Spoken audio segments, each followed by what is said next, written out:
श्रीमद् भगवद गीता सचमुच एक सागर है। उसमें हमारे जैसे लोग गोता लगाते हैं। जितने इस देश के आचार्य हुए उन सब ने गीता का अध्ययन किया, मनन किया, अपने अपने चिंतन की धारा के द्वारा उस पर अपने विचार लिखने का प्रयत्न किया। लेकिन मुझे तो ऐसा लगता है कि जब तक संसार रहेगा तब तक गीता के सामने इदम इत्थम, इतना ही है, ये शब्द कोई बोल नहीं पाएगा, क्योंकि गीता इतना महान है, गीता इतनी श्रेष्ठ है कि उसमें से जितना अध्ययन मनन और साधना पूर्वक कोई चिंतन करता है उसमें से कुछ नए रत्न उसमें से प्राप्त होते हैं। कुछ लोग किनारे बैठे रहते हैं, उनको भी उर्मियों का आनंद तो आता है लेकिन मिलता कुछ नहीं। मैं बौरी बैठी रही, जिन खोजा तिन पाइया, गहरे पानी पैठ, मैं बौरी देखन गई रहे किनारे बैठ। जो केवल समुद्र के तट पर बैठे रहते हैं उनको भी उर्मियों का आनंद तो मिलता है लेकिन उन्हें रत्न प्राप्त नहीं होता। रत्न प्राप्त करने के लिए साधना करनी पड़ती है, सात्विकता अपनानी पड़ती है, मोह छोड़ना पड़ता है, राग मुक्त होना पड़ता है, अनासक्त जीवन जीने का अभ्यास करना पड़ता है, सर्वत्र परमात्मा के दर्शन करने की वृत्ति का निर्माण करना पड़ता है। इनने सारे सद्गुणों का संग्रह करने के बाद फिर यदि गीता के महासागर में कोई गोता लगाए तो उसे एक आधा मोती मिलता है। सब मोती बहुत मूल्यवान होते नहीं, मुझे इसका कुछ अनुभव नहीं, संसार में गृहस्थ जीवन में रहा नहीं। 4-5 वर्ष पूर्व मेरे कुछ भाई, मेरे मित्र बड़ा आग्रह किया कि आपको हवाई घुमाने ले चले। मैंने कहा बिना पैसे के लिए हवाई? बहुत कम लोग जा पाते हैं, बहुत खर्च होता है। लेकिन वहां मैंने देखा कि सीपी में से लोग मोती निकाल रहे हैं। किसी के मोती की कीमत $10, किसी की $20, किसी के $5। सीपियां भरी हुई हैं एक टब में, उसमें से निकालकर बड़ी निर्ममता पूर्वक उसे काट रहा था। लेकिन उसका ही व्यवसाय है, मैं मना नहीं कर सकता था। लोग उसे खरीद रहे थे। मेरे साथ गई हुई बहनों से मैंने पूछा कि मोतियों के दाम अलग अलग कैसे हैं? बोले कलर के ऊपर आधारित। मैंने कहा बिल्कुल ठीक बात है। श्रीमद् भगवद गीता का मोती रामानुजाचार्य को किसी प्रकार से दिखाई पड़ता है, रामानंदाचार्य को किसी भांति से दिखाई पड़ता है, वल्लभाचार्य जी उसे किसी दृष्टि से देखते हैं, भगवान शंकराचार्य उस पर अपना भाष्य लिखते हैं, उनको उसका एक अलग रंग दिखाई पड़ता है। आचार्य विनोबा भावे उसमें डूब जाते हैं तो उनको मां दिखाई पड़ती है। महात्मा गांधी जी उसको पढ़ते हैं तो उन्हें राजनीति के बीच में रहते हुए आश्रय देने वाली एक नूतन माता का दर्शन होता है। इसलिए श्रीमद् भगवद गीता क्या है, कितना उसका मूल्यांकन है, कितनी वो श्रेष्ठ है, उसका महात्म्य ही वर्णन नहीं किया जा सकता। तो गीता के सामने में कोई कुछ कहेगा तो मैं तो ऐसा ही मानता हूं कि 50 वर्ष प्रवचन करने के बाद भी अभी गीता में चंचुपात भी नहीं हो पाया। संभवतः एक बार और जन्म लेना पड़ेगा केवल गीता का स्वाध्याय करने के लिए। पर ऐसे दिव्य ग्रंथ पर अनेक बार चिंतन करने का जब अवसर मिलता है तो आपके लाभ के लिए तो नहीं, पहले भी मैं कह चुका हूं कि प्रवचन में करता नहीं। प्रवचन मेरी अर्चना है, प्रवचन मेरी उपासना है। अपने इष्टदेव को प्रातः काल पूजता हूं और हर दिन सभा में बैठे हुए भाई बहनों में परमात्मा का दर्शन करते हुए अपने शब्दों के पुष्पों के द्वारा उनकी मैं अर्चना करता हूं। और ये अर्चना के 50 वर्ष परमात्मा की कृपा से आनंदपूर्ण व्यतीत होते चले जा रहे हैं। मैंने विचार किया था पहले कि जब 2 मास का यहाँ कार्यक्रम निश्चित हुआ था तब मैं सोचता था कि गीता के ऊपर पूरे 18 अध्याय के संबंध में थोड़ा थोड़ा चिंतन करें। लेकिन अब तो समय इतना कम है, इसलिए मैंने सोचा कि किसी एक अध्याय पर चर्चा करें। मेरे मन ने कहा तुम सप्त सरोवर से आ रहे हो, सप्तऋषि आश्रम से आ रहे हो, सप्तपुरियां हैं, आदमी को 7 दिन ही जिंदा रहना है, 7 ही दिन तो जिंदा रहेंगे ना। इसलिए मैंने सोचा जब सब कुछ साथ ही साथ है तो मैं 7वें अध्याय पर 14 दिन तक आपकी सेवा करूंगा और कल से 7वां अध्याय एक ही अध्याय पर चिंतन करेंगे, क्योंकि समग्र गीता के संबंध में 14 दिन पर विचार हो नहीं पाएगा। एक अध्याय के संबंध में, क्योंकि उसमें 28 या 30 श्लोक हैं, 30 श्लोक हैं, तो हम सोचते थे कि उसके ऊपर चर्चा करेंगे। जो शेष रह जाएगा, शास्त्र तो सदा शेष ही रहते हैं, उन्हें कभी अशेष किया नहीं जा सकता। इसलिए हम सब लोग कल से, आज मैं गीता के भूमिका के संबंध में चिंतन करूंगा, क्योंकि गीता का प्रागट्य हुआ क्यों, आवश्यकता क्या थी।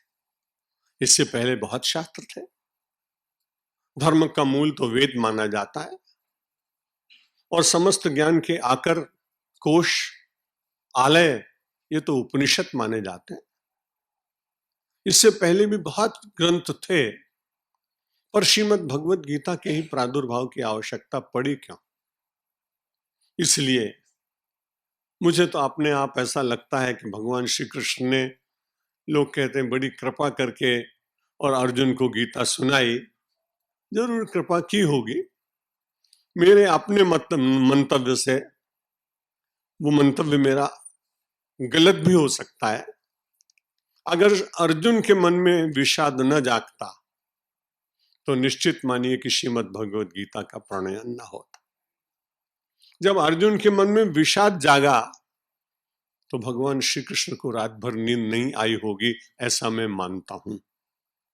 भगवान ने सोचा मेरे साथ रहने वाला ये व्यक्ति और ये विषादग्रस्त हो गया तो दुनिया को मेरे प्रति श्रद्धा रहेगी कि नहीं।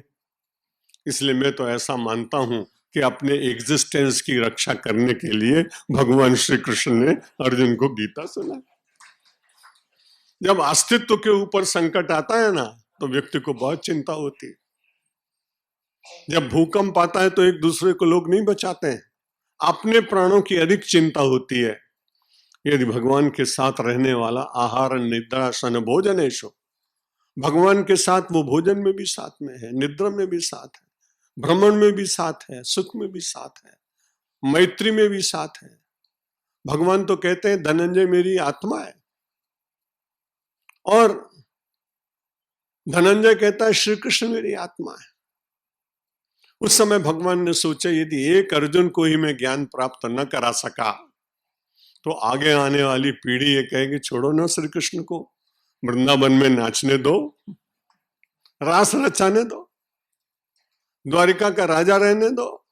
लेकिन श्री कृष्ण जीवन के जीवन और प्राणों के प्राण न बन पाते यदि वो अर्जुन को विषाद मुक्त न कर पाते। इसलिए अर्जुन को विषाद मुक्त करने के लिए भगवान ने श्री कृष्ण अपने संपूर्ण विभूति को, संपूर्ण साधना को, संपूर्ण आशीर्वाद को, संपूर्ण आंतरिक बल को प्रकट करते हैं और श्रीमद् भगवद गीता के रूप में प्रकट करते हैं। हम में से सब सन्यासी बहुत अच्छे हैं, मैं सबका आदर करता हूं, पर वो कभी भी अपने शिष्यों से अकेले में 12-12 वर्ष के सत्संग होने के बाद भी कोई अपने शिष्य से पूछता नहीं कि तुम मुक्त हुए। उसको डर लगता है ये पूछा तो कल से आएगा कि नहीं आएगा। केवल श्री कृष्ण दिखाई पड़ते हैं जो अपने शिष्य से पूछते हैं। कच्चेदेतत् प्रथम कच्चेतेतत् श्रुतम पार्थ त्वयि एकाग्रेण चेतसा। अर्जुन, तुमने एकाग्र चित्त से मेरी कुछ बात सुनी है और उसका प्रभाव तुम्हारे ऊपर हुआ है क्या? कैसा शिष्य है अद्भुत। कहता है महाराज जिसके लिए आपने प्रारंभ की थी गीता, उस गीता को मैंने पचा लिया, आत्मसात कर लिया। क्योंकि जिस समय आपने गीता मेरे लिए प्रारंभ की उस समय मेरी दशा मुझे मालूम। बेपथुष्ट शरीर में रोम हर्षश्च जायते गांडीवम संसते हस्तात त्वक्चैव परिदह्यते। मेरी त्वचा जल रही थी, मेरा हाथ कांप रहा था। सारे संसार को अपनी गांडीव की प्रत्यंचा से दिग्दिगांत को प्रभावित करने वाला वो अर्जुन, उसके हाथ में से गांडीव छूट रहा था।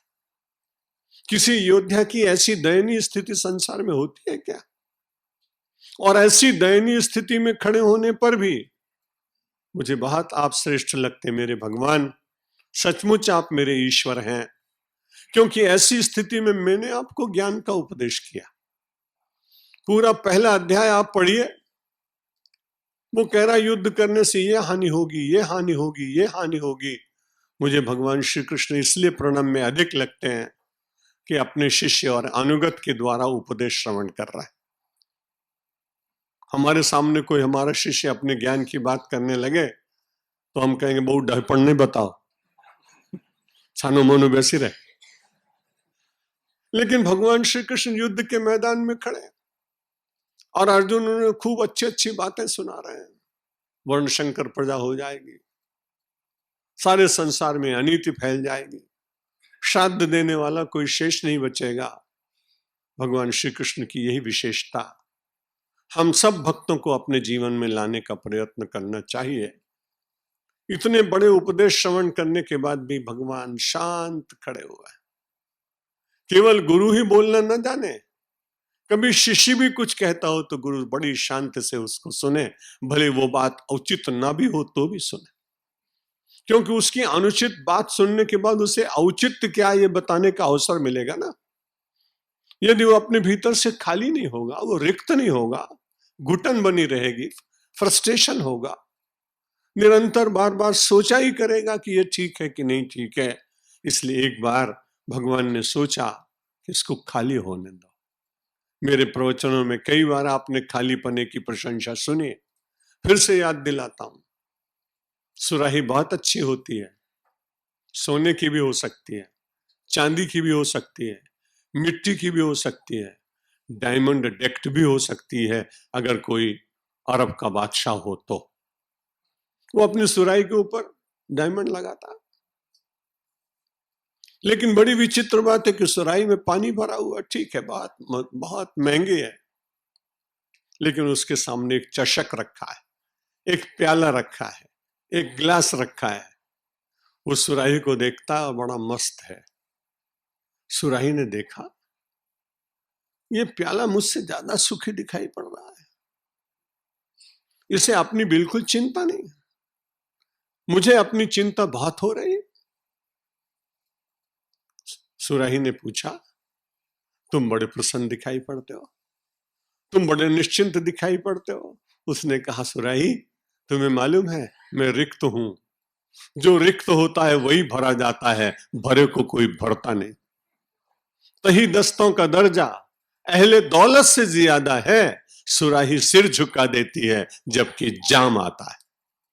जब उसके सामने चषक वो प्याला आता है तो सुराही को झुकना पड़ता है। इसलिए हम सब लोग श्रीमद् भगवद गीता को श्रवण करने से पूर्व, अध्ययन करने से पूर्व, स्वाध्याय करने से पूर्व प्रतिदिन पहले अपने को रिक्त करते जाए। जितना जितना रिक्त अपने को करेंगे उतना ही उतना अनुग्रह की वर्षा होगी। वर्षा कितनी भी हो, लेकिन आप तो बड़े बुद्धिमान, एक भी कपड़े भीग न पाए, वर्षा में बरसने वाले बिंदु आपको स्पर्श न करें, इसलिए आप बढ़िया से बढ़िया छतरी लेकर चलते हैं। धोधमार बरसात में तमे छतरी लेने चालो कहीं खोटू नहीं, पर परमात्माની कृपा જ્યારે વરસે ત્યારે છત્રી અજ્ઞાનની, મોહની, प्रमादनी આ બધી छतरी हटावी देजो। जब वो छतरी हट जाएगी तभी तो आप भीगेंगे अनुग्रह की वर्षा में, नहीं भीगेंगे कैसे। अर्जुन की बड़ी कठिनाई कि युद्ध के मैदान में जाने के बाद विषाद आ गया। जब विषाद आता है तो मनुष्य कई बार उन्माद में चला जाता है। कर्तव्य का निर्णय न कर पाने के कारण कर्म की शक्ति समाप्त होती है और प्रमाद आ जाता है। विषाद से उन्माद, प्रमाद और फिर विवाद, ये सब कुछ संसार में आजकल दिखाई पड़ रहा है। लेकिन श्रीमद् भगवद गीता बहुत सुंदर संदेश देती है, विषाद से बचो, उन्माद से बचो, प्रमाद से बचो, संवाद में रचो। यदि संवाद प्रारंभ होगा तो विवाद मिट जाएगा, लेकिन लोग संवाद नहीं करना चाहते हैं, विवाद। और सबसे बड़ी अच्छी बात कि परमात्मा के साथ संवाद करने के बाद अर्जुन ने एक ही बात कही कि महाराज भारतीय संस्कृति में कोई वाद स्वीकृत नहीं है केवल एक वाद स्वीकृत है, जब विवाद समाप्त हो जाए, संवाद प्रारंभ हो जाए, तब केवल धन्यवाद ही शेष रहता है। इसलिए धन्यवाद। श्रीमद् भगवद गीता सारे संसार में धन्यवाद की परंपरा को जागृत करना चाहती है, जिससे लोगों के मन का मैल मिट जाए, बीच की दीवारें टूट जाएं। सर्वम खलविदम ब्रह्म का सिद्धांत, जो इस देश का सर्वोच्च सिद्धांत है, उसको जीवन के भीतर धारण करने की शक्ति मनुष्य के भीतर आ जाए। विषाद जागा है दुनिया में। जब भी विषाद कभी जागे तो आप चिंता मत करिए। उस विषाद के समय में केवल एक ही होना चाहिए कार्य, कि परमात्मा का आश्रय नहीं छूटना चाहिए। तत्काल विषाद यदि न मिट सके तो चिंता नहीं, लेकिन परमात्मा की सन्निधि, परमात्मा का पवित्र नाम, उनके पवित्र विग्रह का दर्शन, उनके सात्विक उपदेशों को जीवन में धारण करने की अभिकल्पना, ये सारा यदि बना रहा जीवन में, तो आप निश्चित मानिए कि आपका विषाद धीरे धीरे मिट जाएगा। अर्जुन को यदि विषाद न हुआ होता, मैंने विचार किया कि पहला अध्याय विषाद योग और दूसरा अध्याय ज्ञान योग। भगवान श्री कृष्ण तो गीता को पूर्ण कर ही चुके द्वितीय अध्याय में ही। क्यों? ऋते ज्ञानान्न मुक्ति, ज्ञान के बिना मुक्ति नहीं होती। और ज्ञान की संपूर्ण चर्चा द्वितीय अध्याय में बहुत प्रकार से बड़े विस्तार पूर्वक भगवान श्री कृष्ण ने की।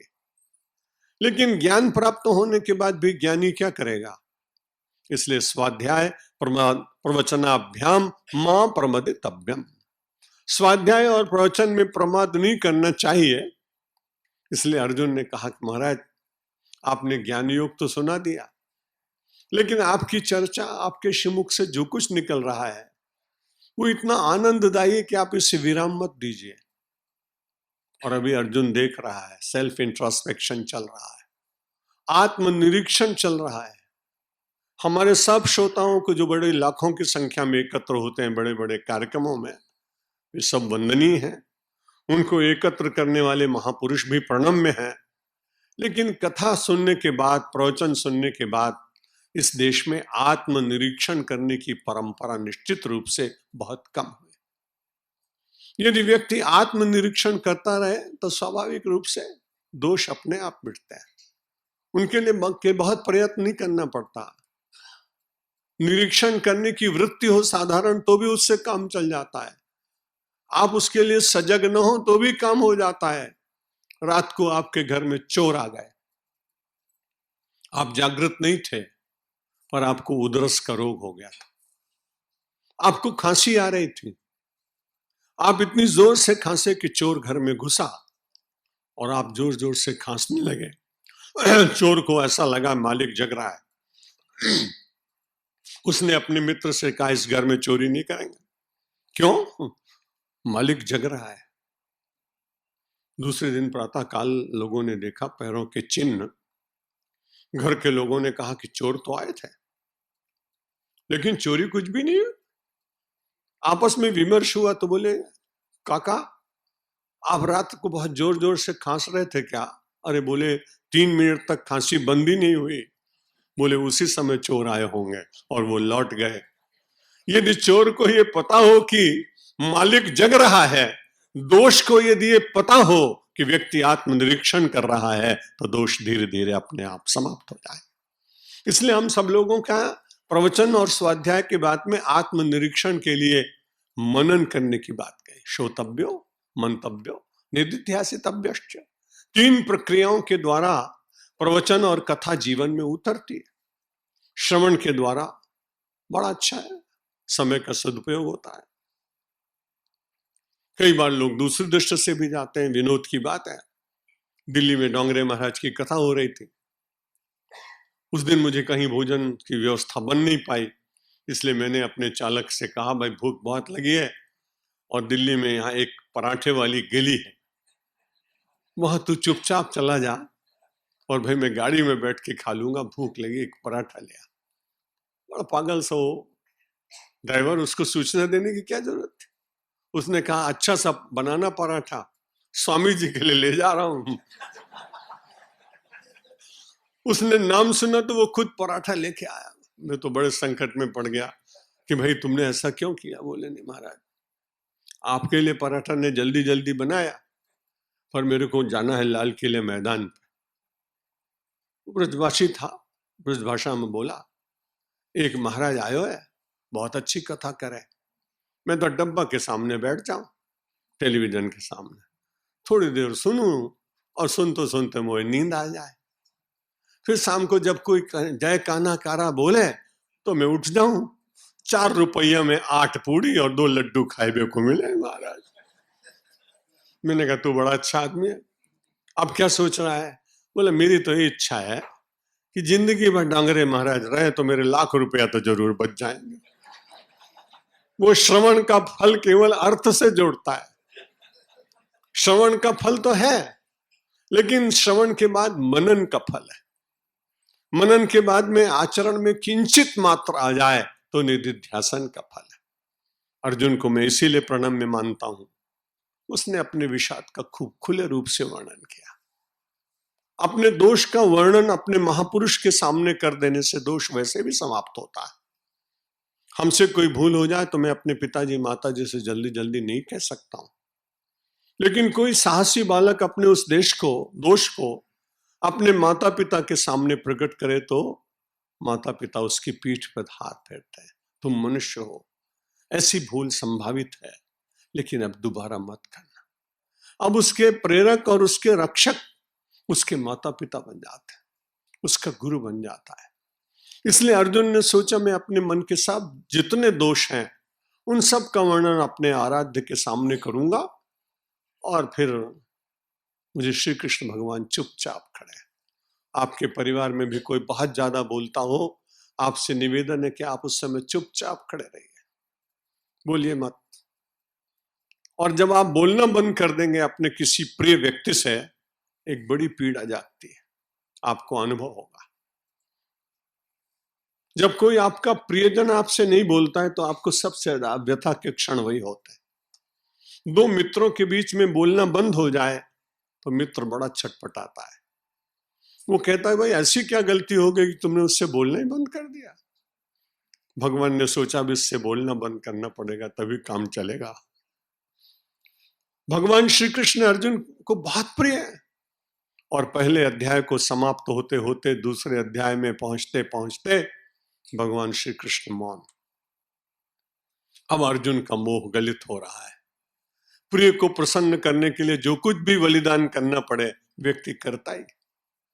उन बलिदान के क्षणों में उसे ज्ञात भी नहीं होता कि मैं क्या बलि दे रहा हूं। यदि बलिदानी को अपने बलिदान के की महिमा ज्ञात हो तो बलिदान दे ही नहीं सकता है। भगत सिंह को, चंद्रशेखर आजाद को बलिदान देते समय प्राणों की कोई चिंता नहीं है, उसका मोल नहीं मालूम है, बस राष्ट्र सबसे बड़ा है, इसलिए मैं अपने इस छोटे से फूल को चढ़ाऊंगा, अपने जीवन के पुष्प को अर्पित करूंगा। मैत्री में, श्रद्धा में, आदर में, समर्पण में व्यक्ति को अपना ध्यान ही नहीं रहता।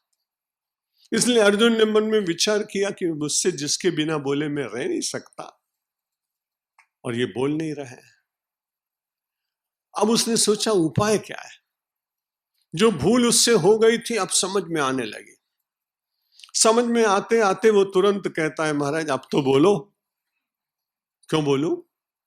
कार्पण्य दोषो पहत स्वभाव पृच्छामि त्वाम धर्म सम्मूढ़ चेता यच्छ्रेयस्यात् निश्चितं ब्रूहि तन्मे शिष्यस्तेहं शाधि माम त्वाम प्रपन्नम। यहां से बात चली। उसने कहा मैं आपके प्रपन्न हो गया हूं। दुनिया में यही तो कठिनाई है, संपन्न बहुत दिखाई पड़ रहे हैं और धारावी की झोपड़ी में विपन्न बहुत दिखाई पड़ रहे हैं। ये पूरा देश केवल 2 बातों में बट गया, एक संपन्न में और दूसरा विपन्न में। बटना चाहिए था प्रपन्न में, पर प्रपन्न कोई दिखता नहीं, इसलिए भगवान आते नहीं। लोग कहते हैं भगवान का अवतार क्यों नहीं होता।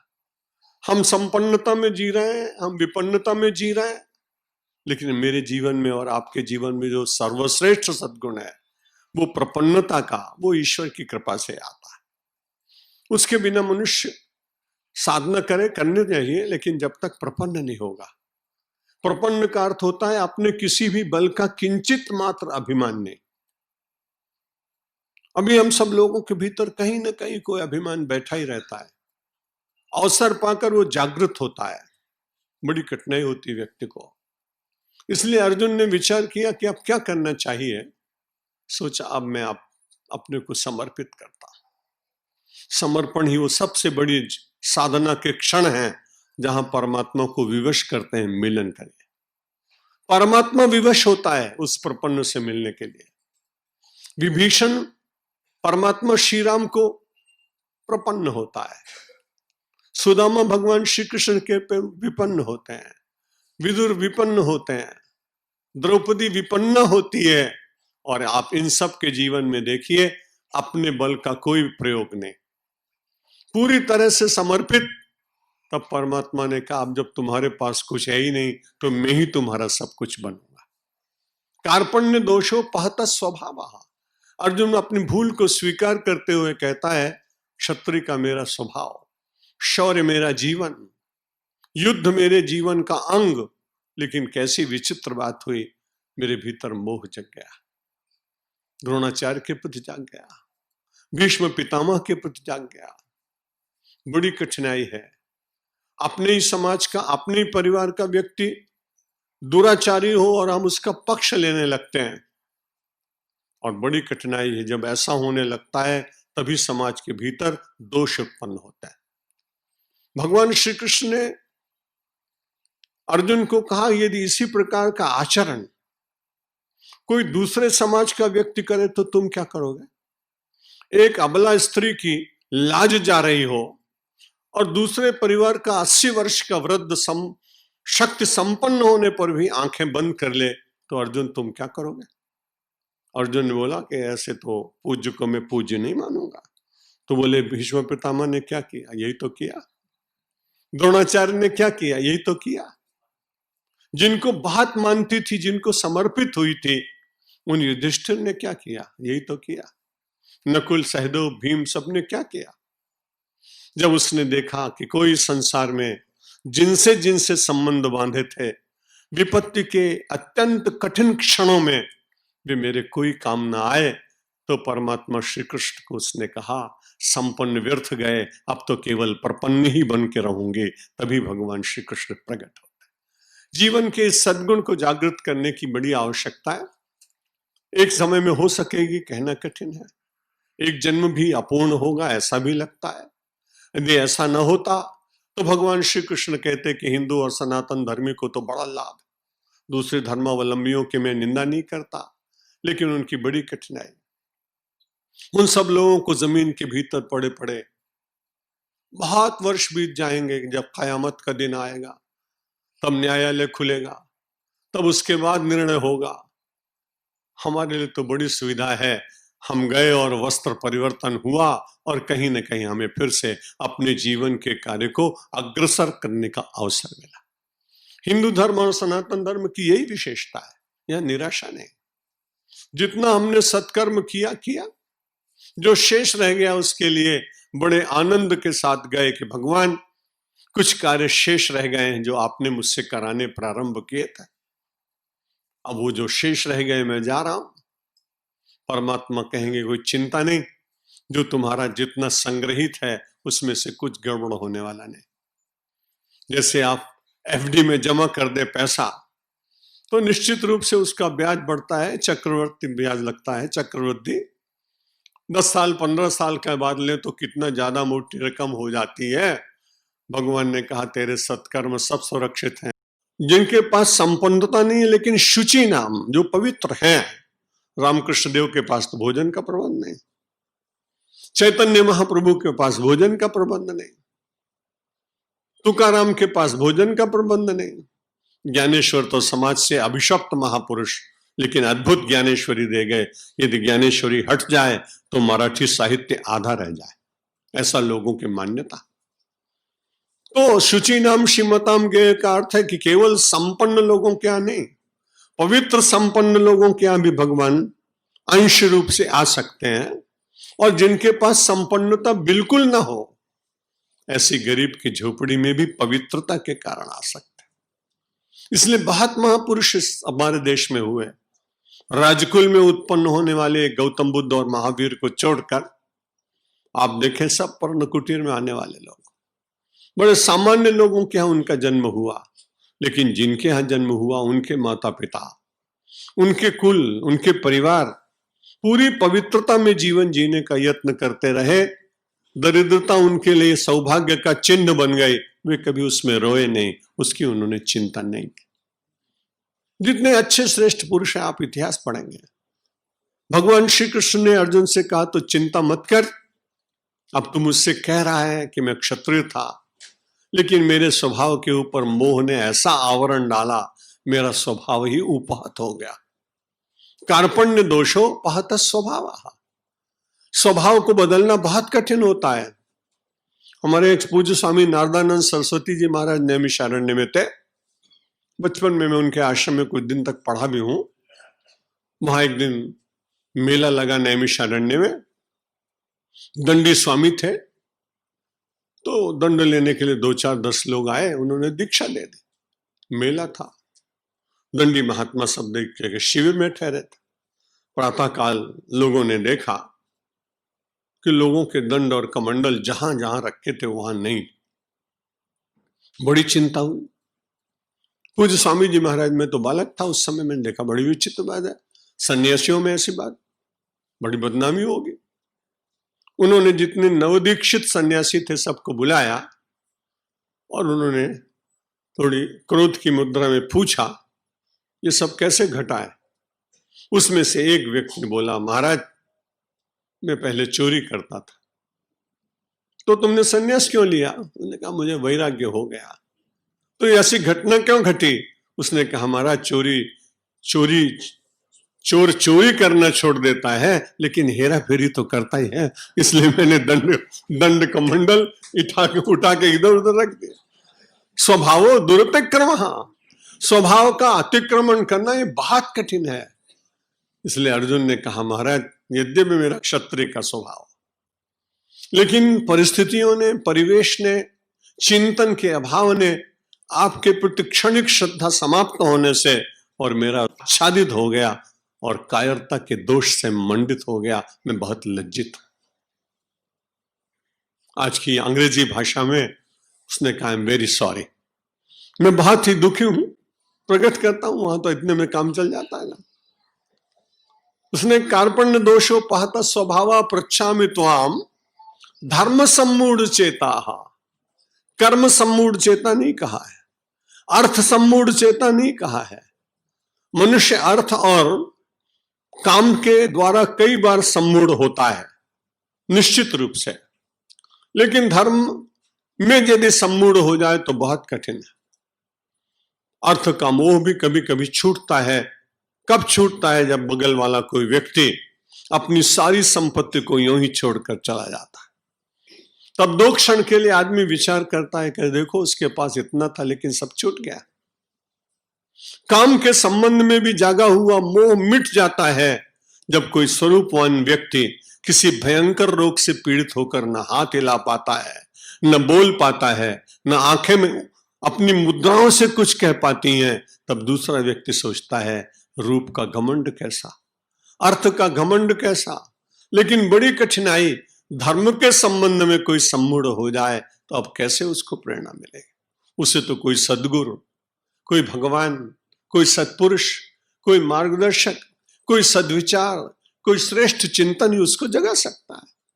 इसलिए अर्जुन ने सोचा कि मैं धर्म के संबंध में सम्मूढ़ हुआ हूं, अब इसको केवल श्री कृष्ण के अतिरिक्त मेरी इस मूढ़ावस्था को, मेरी इस मोहावस्था को कोई दूर कर नहीं सकता। इसलिए युद्ध के मैदान में, और सबसे बड़ी अच्छी बात यह हुई, युद्ध प्रारंभ होने से पहले अध्याय में आप देखें संजय वहां आते हैं, उस संवाद को श्रवण कराते हैं, धृतराष्ट्र से सुनता है। धृतराष्ट्र केवल उस समय एक ही था, ये बड़ी अच्छी बात थी, क्योंकि धृतराष्ट्र का अर्थ होता है जो आदमी ये विचार करे कि मेरे बिना राज्य नहीं चलेगा। इस वृत्ति के लोग जहां भी दुनिया में हो वो सब धृतराष्ट्र के बंधु हैं, जो ऐसा अहंकार करते हो कि राष्ट्र को मैंने धारण किया, मेरे बिना कैसे चलेगा। एक वृद्ध माता जी ने एक मुर्गा पाल रखा था गांव में, कुकड़ा। वो सवेरे बोलता था, एक ही था उसके पास। वो सब गांव वालों को कहती थी कि कल सवेरा नहीं होगा, अगर मेरा कुकड़ा नहीं बोला तो सवेरा नहीं होगा कल। लोग बड़े डरते उससे कि अगर इसने कुकड़ा नहीं बोलने दिया तो सवेरा ही नहीं होगा, अंधेरे में जिंदा रहना पड़ेगा। अब दुर्भाग्य ऐसा, कुकड़ा एक दिन मर गया, सवेरा हो ही गया। सब लोग गए, बोले माता जी आपका कुकड़ा तो बोला ही नहीं, सवेरा हो गया। बोला मुझे भी नहीं मालूम था कि मेरे कुकड़े के बिना भी सवेरा हो सकता है। ये सब धृतराष्ट्र परंपरा वाले लोग पूरे देश में दिखाई पड़ रहा है। परमात्मा इनसे अपने राष्ट्र का रक्षण करे तो बड़ी अच्छी बात। धृतराष्ट्र आंखों में पट्टी बनी, आंखों से दिखाई नहीं पड़ता है। सत्कर्म करने वाले पांडवों का अपमान। थोड़े से लोग भले थोड़े हों, लेकिन सच्चरित्र लोग हैं, इसलिए उनका तो कुछ तो पक्ष लेना चाहिए था, लेकिन नहीं लिया। और युद्ध के मैदान में संजय जब ये बात सुना रहा है कि युद्ध प्रारंभ हो रहा है, धर्म क्षेत्रे कुरुक्षेत्रे समवेता युत्सवाः मामकाः पांडवाश्चैव किम अकुर्वत संजय। अर्जुन, संजय वहां क्या हुआ? अब वो पूछ रहा है धृतराष्ट्र। देखिए यहां भी उसका मोह कितना प्रबल। उसको कहना चाहिए पांडवा कौरवाश्चैव, पांडव और कौरवों के बीच में जो हो रहा है उसमें आगे क्या हुआ। वहां युद्ध के मैदान में युद्ध हो रहा है, फिर भी मोह देखिए उसका। वो कहता है मामकाः, मेरे लोगों में और पांडवों में क्या हुआ। ये मेरापन जब कभी गद्दी के साथ में, प्रतिष्ठा के साथ में, पद के साथ में, संपत्ति के साथ में जब जुड़ जाता है पूरी तरह से, तब बड़ी कठिनाई होती है। माया का स्वरूप गोस्वामी तुलसीदास जी ने केवल 2 शब्दों में कहा कि मैं और मोर तोर तय माया कि जेहि वश कीन्हे जीव निकाया। सारे संसार के लोग केवल 4 शब्दों से बने, चाहे मैं हूं चाहे आप हो। मैं और मोर तोर तय माया, मैं और मेरा, तू और तेरा। 4 शब्दों में आप पूरा व्याख्यान, पूरा जीवन दर्शन देख लीजिए। जीवन की प्रत्येक क्रिया को देख लीजिए, प्रत्येक घटना को आप देखिए। इन्हीं 4 शब्दों के द्वारा व्यक्ति बने हुए दिखाई पड़ते हैं। आप जा रहे हैं, दुर्घटना हो गई, व्यक्ति बहुत व्यथित है। आपने देखा, कांच खोला, पूछा, आपना गामनो નથી, आपनो संबंधी नहीं, मेरा इससे कोई संबंध नहीं, आप चले गए। थोड़ी देर के बाद में एक दूसरी दुर्घटना हुई। उस व्यक्ति को देखा, जल्दी से आपने दरवाजा खोला, तो मारा सगा वालो छे, ये तो मेरा अपना है। जहां आपको अपना नहीं दिखा वहां व्यथा में भी व्यक्ति पड़ा हुआ आपको व्यतीत नहीं करता, और जहां आपका अपनापन होता है वहां तुरंत आप उसके लिए सब कुछ करने को तैयार हो जाते हैं। भारतीय संस्कृति अपने इस अपनेपन के विस्तार का संदेश देता है। यदि आपका कोई व्यक्ति गिरा है तो उसका रक्षण तो करिए करिए, लेकिन यदि कोई दूसरा व्यक्ति भी गिर गया और उसको चोट लगी है तो भी वो भी अपने विश्व परिवार का, अपने समाज का, अपने भारत राष्ट्र का, वह भी तो एक अंग है, छटपटा रहा है। इसलिए मानवता बुला रही है, मुझे उसका रक्षण और सेवा करने का प्रयत्न करना चाहिए। हम सब लोग जो शास्त्रों का अध्ययन और स्वाध्याय और प्रवचन सुनते हैं, उसके द्वारा हमारे और आपके जीवन में ये करुणा की वृत्ति, ये सेवा का विचार, ये ब्रह्म दर्शन की वृत्ति, ये सिया राम में सब जग जानी का चिंतन जितना जितना बढ़ता जाएगा उतना ही आप उदार होते चले जाएंगे। केवल पैसे की उदारता नहीं, विचार की उदारता, कर्म की उदारता, व्यवहार की उदारता, दैनंदिन आचरण में उदारता यदि मेरे और आपके जीवन में आई तो परमात्मा निश्चित रूप से करुणा करके हम सबको अपनाते हैं, लेकिन उसका अनुभव भी होगा। मामकाः पांडवाश्चैव किम कुर्वत संजय। संजय, हम लोग बहुत दिनों 50 वर्ष से यहाँ आया होगा टेलीविजन, दूरदर्शन। अमेरिका इंग्लैंड में 100 वर्ष से आया होगा, लेकिन इस देश में तो दूरदर्शन 5000 वर्ष पहले आया था। अब वो कैसे आया होगा मालूम नहीं, क्योंकि कुरुक्षेत्र में बैठा हुआ है संजय और हस्तिनापुर में बैठा हुआ है धृतराष्ट्र, और धृतराष्ट्र पूछ रहा है, कमेंट्री दे रहा है संजय। क्रिकेट की नहीं है, युद्ध की है। अगर वो कमेंट्री वहां से दे रहा है, इसका मतलब है कोई ऐसा विज्ञान और कोई उसकी पद्धति इतनी विकसित थी कि कुरुक्षेत्र के मैदान का युद्ध और वार्ता संजय हस्तिनापुर में देखकर उसका पूरा लाइव वर्णन कर रहा है। पूरा आप पढ़ेंगे तो ऐसा लग रहा है कि सारा चल रहा है, एक स्क्रीन पे दिखाई पड़ रहा है। विज्ञान की दृष्टि से भी महाभारत के सारे दृश्य हमारे लिए बड़ी गौरव की बात सिद्ध होते हैं।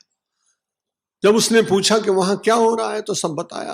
आपको मालूम है प्रथम अध्याय में जो बात मैं निवेदन करना चाहता हूं वो कि गीता उसी व्यक्ति को समझ में आएगी जो धीरे धीरे अपने को रिक्त करने का, पूर्वाग्रहों से मुक्त होने का प्रयत्न करेगा।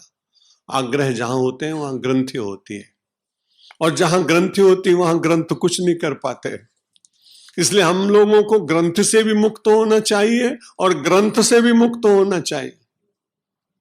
हमारी बड़ी कठिनाई है कि हमारे देश संसार में एक ऐसा धर्म है जो केवल ग्रंथ से ही बंधा हुआ है, और उसमें ग्रंथ से बंधे होने के कारण अहिंसा का कहीं स्थान नहीं।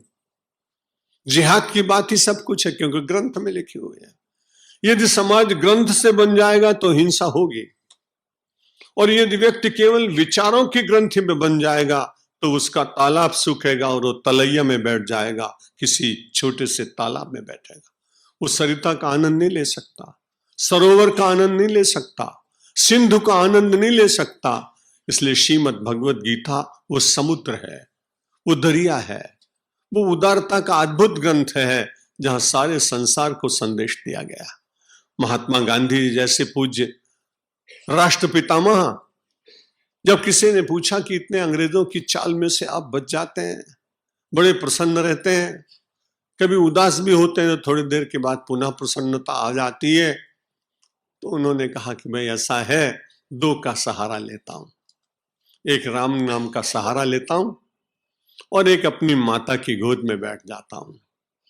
प्रश्नकर्ता बड़े विस्मय में पड़ गया, बोले माता जी पुतली बाई का तो बहुत पहले देहांत हो गया, आप माता जी की गोद में कैसे बैठते हैं? बोले तुमको मालूम नहीं, गीता मेरी माता है और जब मैं उसके एक श्लोक का भी चिंतन करता हूं मुझे बल मिलता है, कर्म की निष्ठा जागती है, बलिदान करने का विचार जागता है, सत्य पर जीने के लिए भीतर से बल प्राप्त होता है।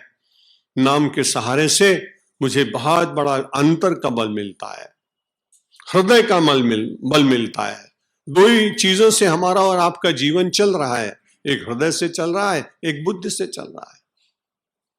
हृदय के बहुत बार इलाज हो जाते हैं, मैं भी उससे पीड़ित था, 2 बार इलाज हो गया, लेकिन भगवान की बड़ी कृपा, इसलिए लगता है कि हृदय की अपेक्षा बुद्धि ज्यादा श्रेष्ठ है, और बुद्धि का इलाज केवल भगवान करता है, उसके लिए कोई डॉक्टर आज तक निर्माण नहीं।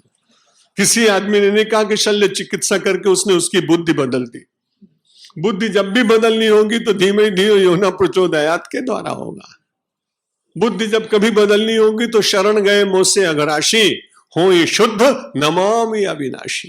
गोस्वामी तुलसीदास जी महाराज कहते हैं मनुष्य हूं, अपराध हुआ होगा, कई बार अपने को ज्ञात नहीं होता है, तो भगवान की शरण में जाने के बाद गोस्वामी जी कहते हैं शरण गए मोसे अघराशी, हो ही शुद्ध नमामि अविनाशी।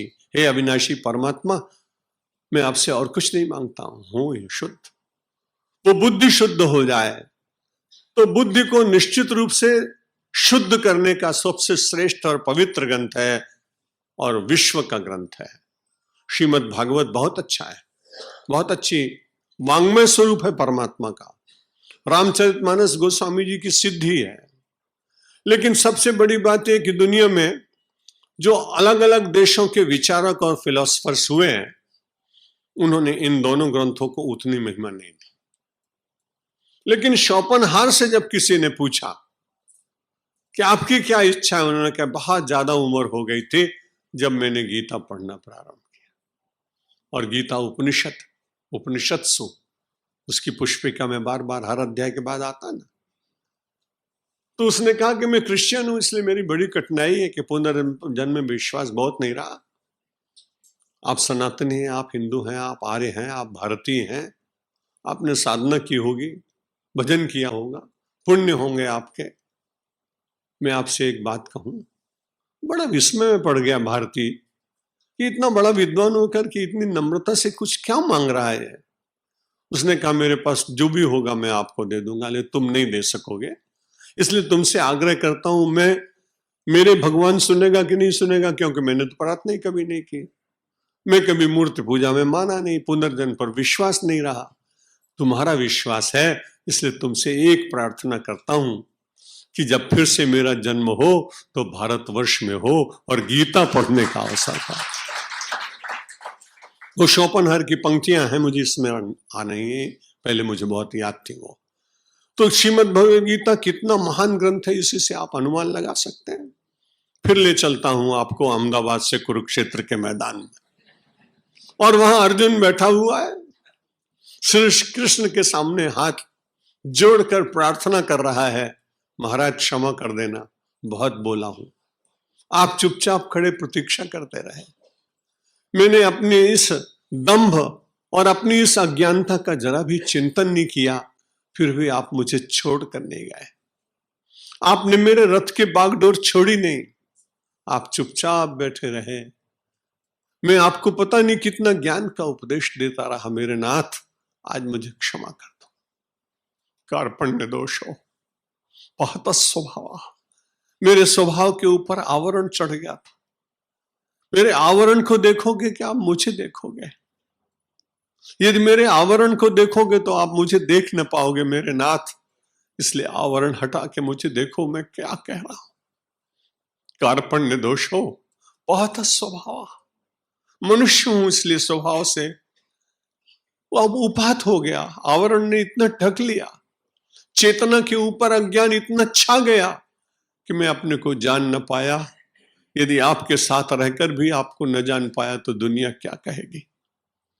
कार्पण्य दोषो पात स्वभाव पृच्छामि त्वाम, मैं आपको पूछ रहा हूं, बड़ा मूर्ख हूं, धर्म सम्मूढ़।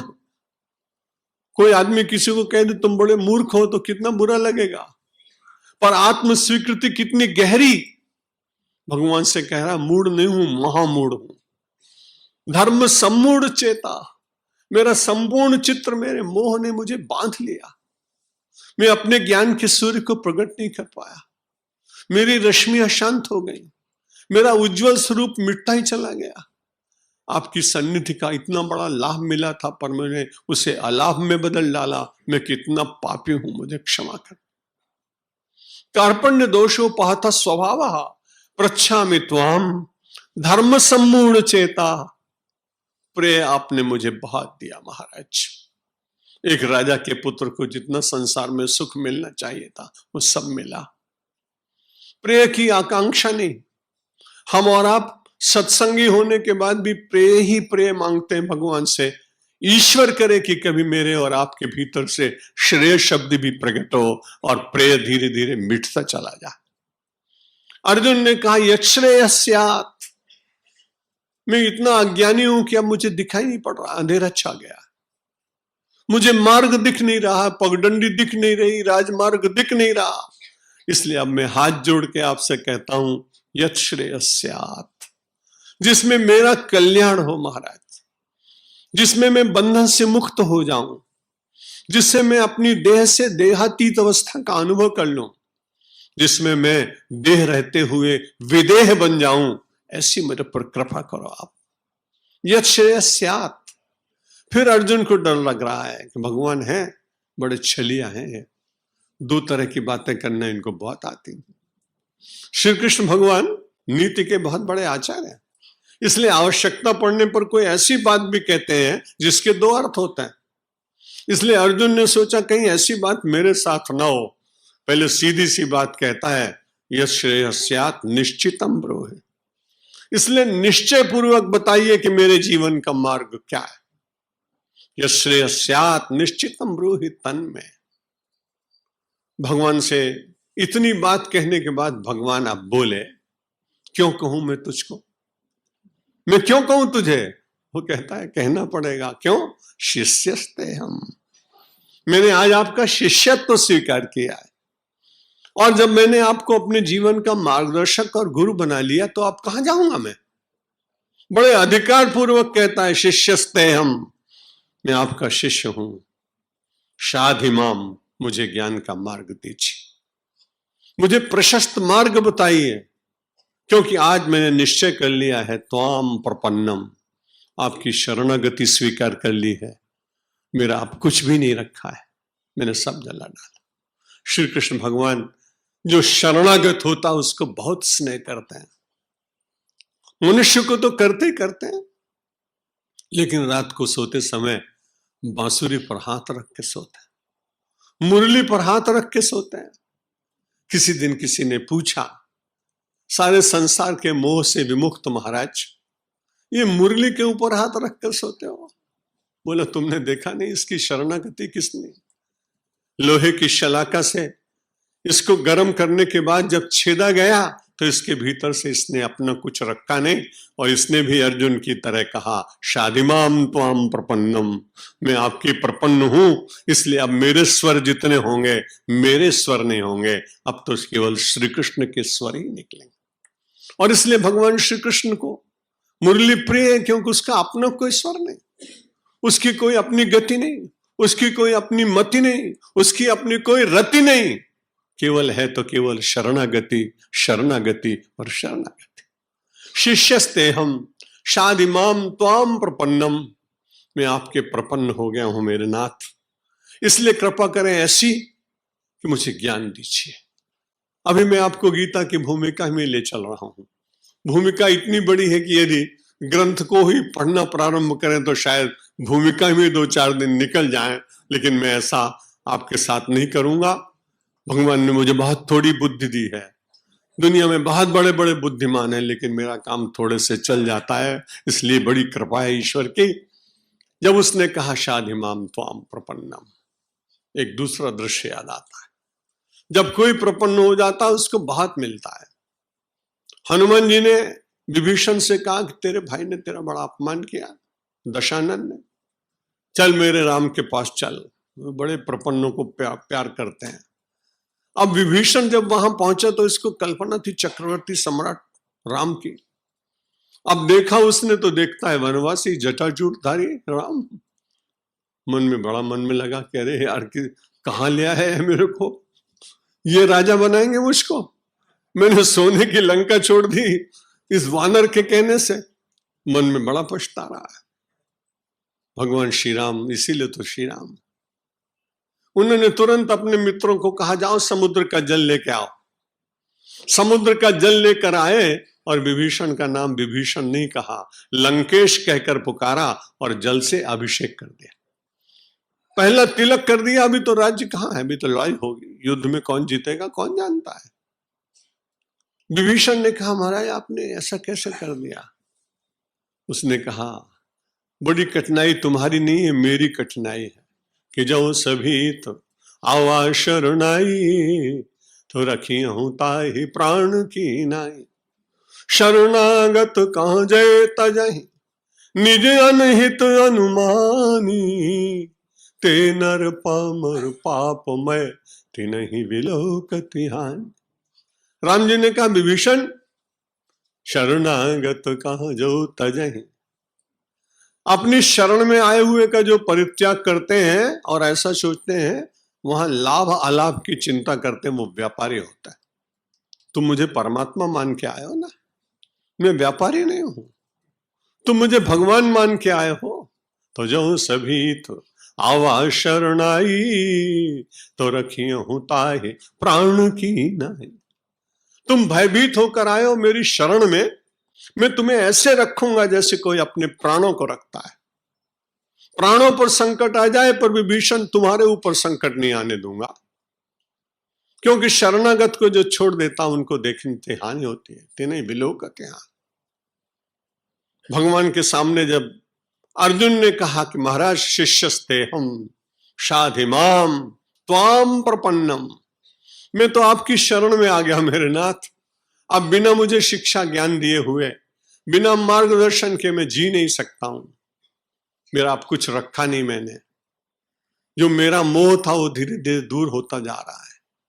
उस परत के परत हटते चले जा रहे हैं, आवरण पर आवरण मिटता चला जा रहा है। भगवान बड़े प्रसन्न हुए। मेरे मौन रहने का बड़ा लाभ हुआ। अगर मैं उसी समय बोल देता तो निश्चित रूप से विवाद प्रारंभ हो जाता। मैं मौन रहा तो विवाद बंद हुआ और संवाद प्रारंभ हुआ। संवाद जब प्रारंभ हुआ तो एक दूसरे के भीतर की जिज्ञासा प्रकट होती है, जानने की इच्छा होती है, समझने का विचार होता है।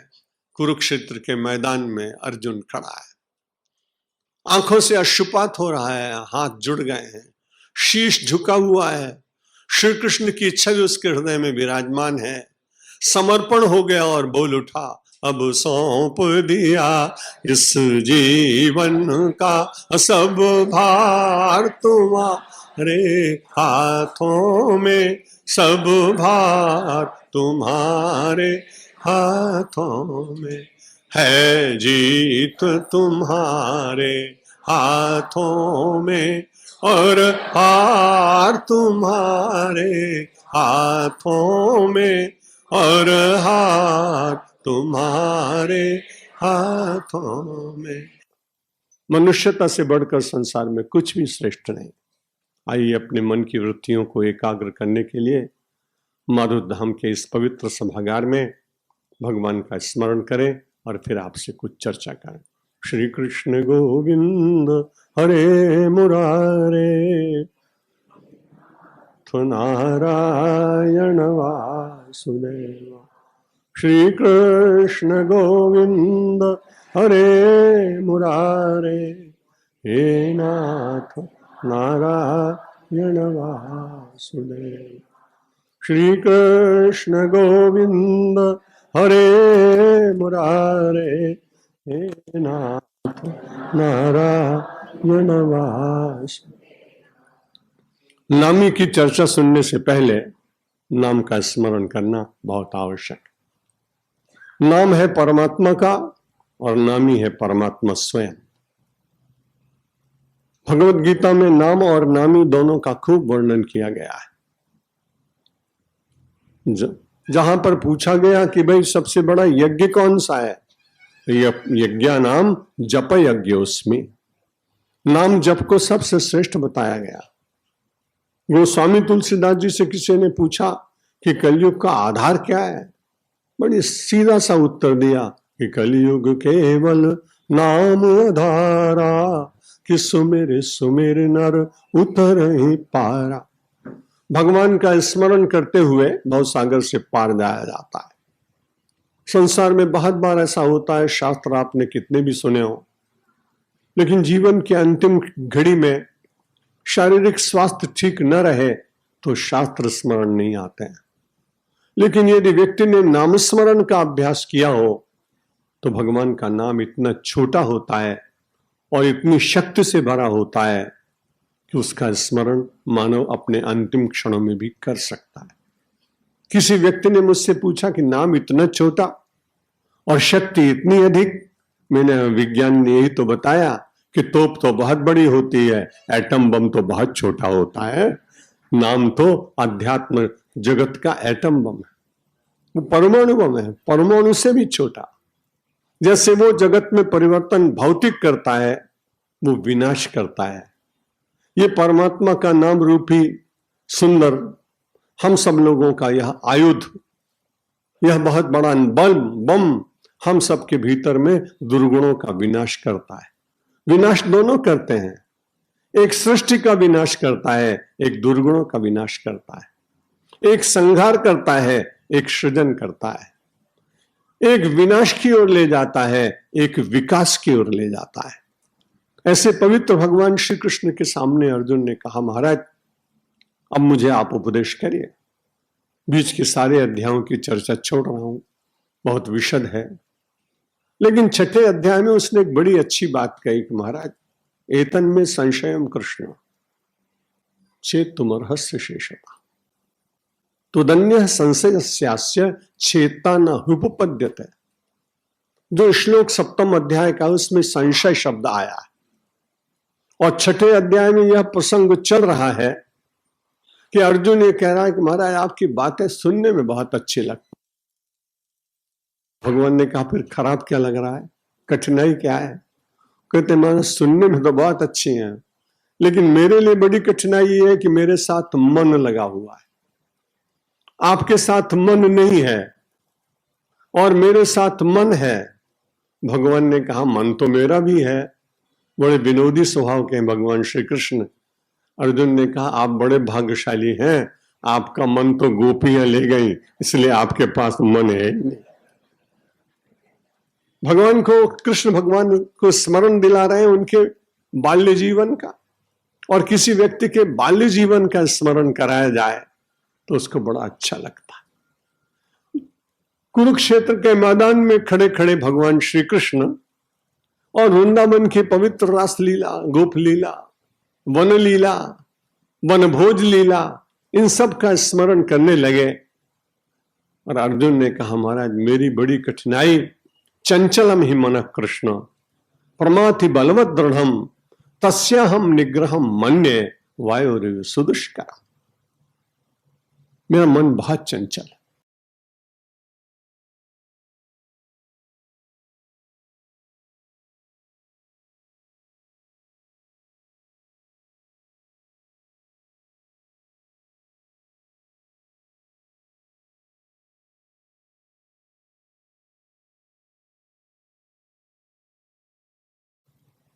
भगवान श्री कृष्ण कहते मेरा साथ छोड़ दो, इतने दिन मेरे साथ रहने के बाद में तुम्हारा मन चंचल।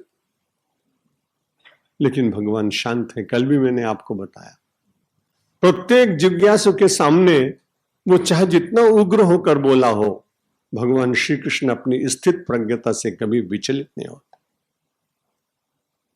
गीता की उपासना करने वाले महात्मा गांधी जी के जीवन की घटना भी मुझे स्मरण आती है, क्योंकि अभी नारायण देसाई जी गांधी सप्ताह कर रहे हैं, लेकिन मैं तो लगभग 6 वर्ष पूर्व इंग्लैंड में गांधी सप्ताह कर चुका हूं, ब्रेंट टाउन हॉल में, और जिसमें ब्रिटिश पार्लियामेंट के मेंबर्स आते थे। आयोजन एलएम सिंघवी ने किया था। जब मैंने वहां के ब्रिटिश पार्लियामेंट के मेंबर्स को कहा कि you can not follow me because I am going to speak Hindi, that is our national language, बड़ी नम्रता से वहां के उस व्यक्ति ने मुझे कहा I don't want to depart from here, I don't follow you but I enjoy your rhythm. उसमें आप जो बोलते हैं उसमें से जो धारा बनती है, उसमें से जो एक रस निश्चित होता है, मैं उसका आनंद ले रहा हूं, और वो 3 दिन तक रहे। लेकिन हमें अपना व्यक्तिगत प्रकाशन करने में बहुत विश्वास नहीं। लोग कहते हैं हमने वहां कथा की, हमने वहां प्रवचन किया। मैं भगवान से प्रार्थना करता हूं मेरे मुंह से कभी मेरी आत्म प्रशंसा न कराना, ये आपकी मेरी ऊपर बड़ी कृपा हो। लोग जाने समझे, करें ना करें प्रचार, क्योंकि जब भगवान को प्रसन्न करने के लिए कोई कार्य किया जा रहा हो तो व्यक्ति तो उसमें बहुत छोटा है। यदि व्यक्ति उसको अपने बीच में उपस्थित करने की चेष्टा करे तो लगता है कि समर्पण में कहीं अभाव है और उसको और जागृत करने की चेष्टा करनी चाहिए। भगवान श्री कृष्ण युद्ध के मैदान में खड़े हैं और अर्जुन इस समय कह रहा है कि मैं आपके प्रपन्न हो गया हूं। भगवान को यह शब्द बड़ा अच्छा लगता है, प्रपन्न पारिजाताय तोत्र वेतयक पाणये। भगवान के हाथ में एक लगाम है और दूसरे हाथ में चाबुक। कैसी विचित्र बात है। प्रपन्न पारिजाताय तोत्र वेतयक पाणये, और वंदना करते हुए कहते हैं भगवान मैं आपको नमस्कार करता हूं। बहुत बड़ा संदेश है इसके भीतर। जो लोग अपने जीवन की लगाम परमात्मा को दे देते हैं ना, उनके इंद्रियों के घोड़े विचलित नहीं होते। और जो प्रपन्न होकर अपने को परमात्मा को समर्पित करता है, उसका रक्षण करने का भार भी भगवान के ऊपर आ जाता है। अपने पूर्व प्रवचन में निश्चित रूप से कभी कहा होगा, क्योंकि पहले मैं बहुत बार सद्विचार परिवार के आयोजन में कई वर्षों तक प्रतिवर्ष यहाँ आता रहा और 5-5, 6-6 दिन के लिए प्रवचन सत्र होते रहे। जब आप किसी को समर्पित कर देते हैं तो जिसको समर्पित किया जाता है उसको चिंता अधिक होती। आपने बहुत बड़ा दिन भर व्यापार किया और सायंकाल आपको 10 लाख रुपए मिल गए। घर जाने से पहले आपने अपने कैशियर और अकाउंटेंट से पूछा, विलंब तो हो गया है लेकिन हमारा संबंध अच्छा है उस बैंक से, मैं सोचता हूं कि ये पैसे बैंक में जमा करके फिर घर जाऊं। मैनेजर ने सोचा कि 10 लाख का अमाउंट है, इसलिए 15 मिनट देर भी हो जाए तो कुछ नहीं। उसने कहा आप जरूर आइए, हम जमा कर लें। और वो 3 बजे पहुंच गया। पहुंचने के बाद उसने अपने 10 लाख रुपए जमा कर दिए। उसने एक रबर स्टैंप लगाई, हस्ताक्षर कर दिए, एक छोटा सा कागज दे दिया। उसने अपनी जेब में रखा, घर पहुंचा। घर पहुंचने के बाद तत्काल उसको सूचना मिली कि जिस बैंक में आप 10 लाख रुपए जमा करके आए थे वहां 15 मिनट के बाद डाका पड़ गया, लूट हो गई और उसको रॉबर्स लूट के ले गए। वो तुरंत देखता है कि मेरी पर्ची सुरक्षित है कि नहीं, इसमें हस्ताक्षर स्टाम्प बैंक के ठीक लगे कि नहीं। वो अपने मित्र को कहता है कि ठीक है, ऐसा ना होता तो अच्छी बात थी, लेकिन बहुत दुखी नहीं होता। उससे पूछा आपके मुख पर कोई उदासी नहीं दिखाई पड़ रही। बोला मेरी उदासी तो तब होती जब पैसा मेरे पास होता, मैंने तो कहीं जमा कर दिया, इसलिए रक्षक कोई दूसरा बन गया। प्रपन्न होने का अर्थ ऐसा ही है कि अपनी संपूर्ण जवाबदारी, अपना संपूर्ण दायित्व, अपने संपूर्ण कर्म और अपने संपूर्ण कर्म का फल ये परमात्मा के चरणों में धीरे धीरे अर्पित करें तो आप प्रपन्न होंगे। खाली सवेरे शाम तुम्हें माता च पिता तुम्हें बोले बड़ी अच्छी है, आपको नमस्कार करता हूं, आप बोलते हैं, लेकिन उन लोगों के ऊपर बड़ी दया आती है जो नए 1200 रुपए चप्पल पहनकर जाते हैं मंदिर और एक बार भगवान की ओर कहते तुम्हें वो माता, और फिर दूसरी तरफ देखते हैं कि चप्पल कोई न उठा ले जाए तो कहते हैं चपिता तुम्हें। बड़ा पिता लगता है।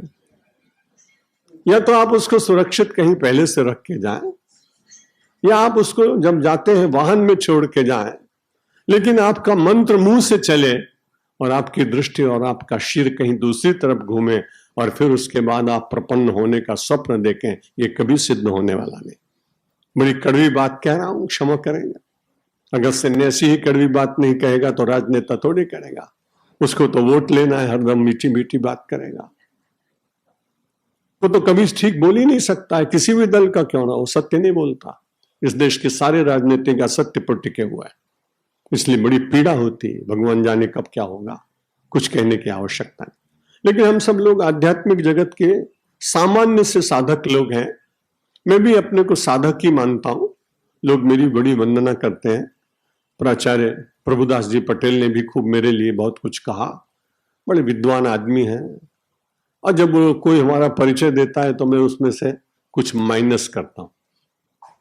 मैं जानता हूं कि भाई बहुत विद्वान लोग होते हैं, अलंकारिक भाषा में बोलते हैं, इसलिए मेरा परिचय जब भी देते हैं तब वो अतिशयोक्ति अलंकार का प्रयोग करते हैं, इसलिए मैं उसको सच मानता नहीं।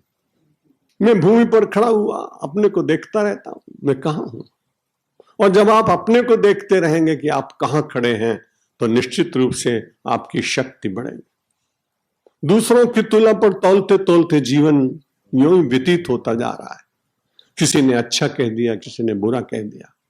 जिसने अच्छा कह दिया धीरे धीरे और अच्छा कहता गया, वो आपकी चाटुकार की पंक्ति में आ गया। आपने उसकी आलोचना की, कल तक बड़ी मैत्री थी, धीरे से संबंध तोड़ता है क्योंकि उसने आपने आलोचना सहन करने की शक्ति नहीं। जब दूसरों की तुलना पर आप तुलेंगे तो कभी आप प्रशंसा में जिएंगे और कभी आप निंदा में जिएंगे, कभी आप वंदना में जिएंगे और कभी आप अपशब्दों में जिएंगे। जीवन कहां जिया जाएगा? इसलिए जीवन तो तब जिया जाएगा जब परमात्मा से कहें कि मेरे नाथ मुझ में ऐसी शक्ति दो कि मैं अपने को देख सकूं। आपके दर्शन करने के बाद मेरा स्वयं का भी दर्शन प्रारंभ हो।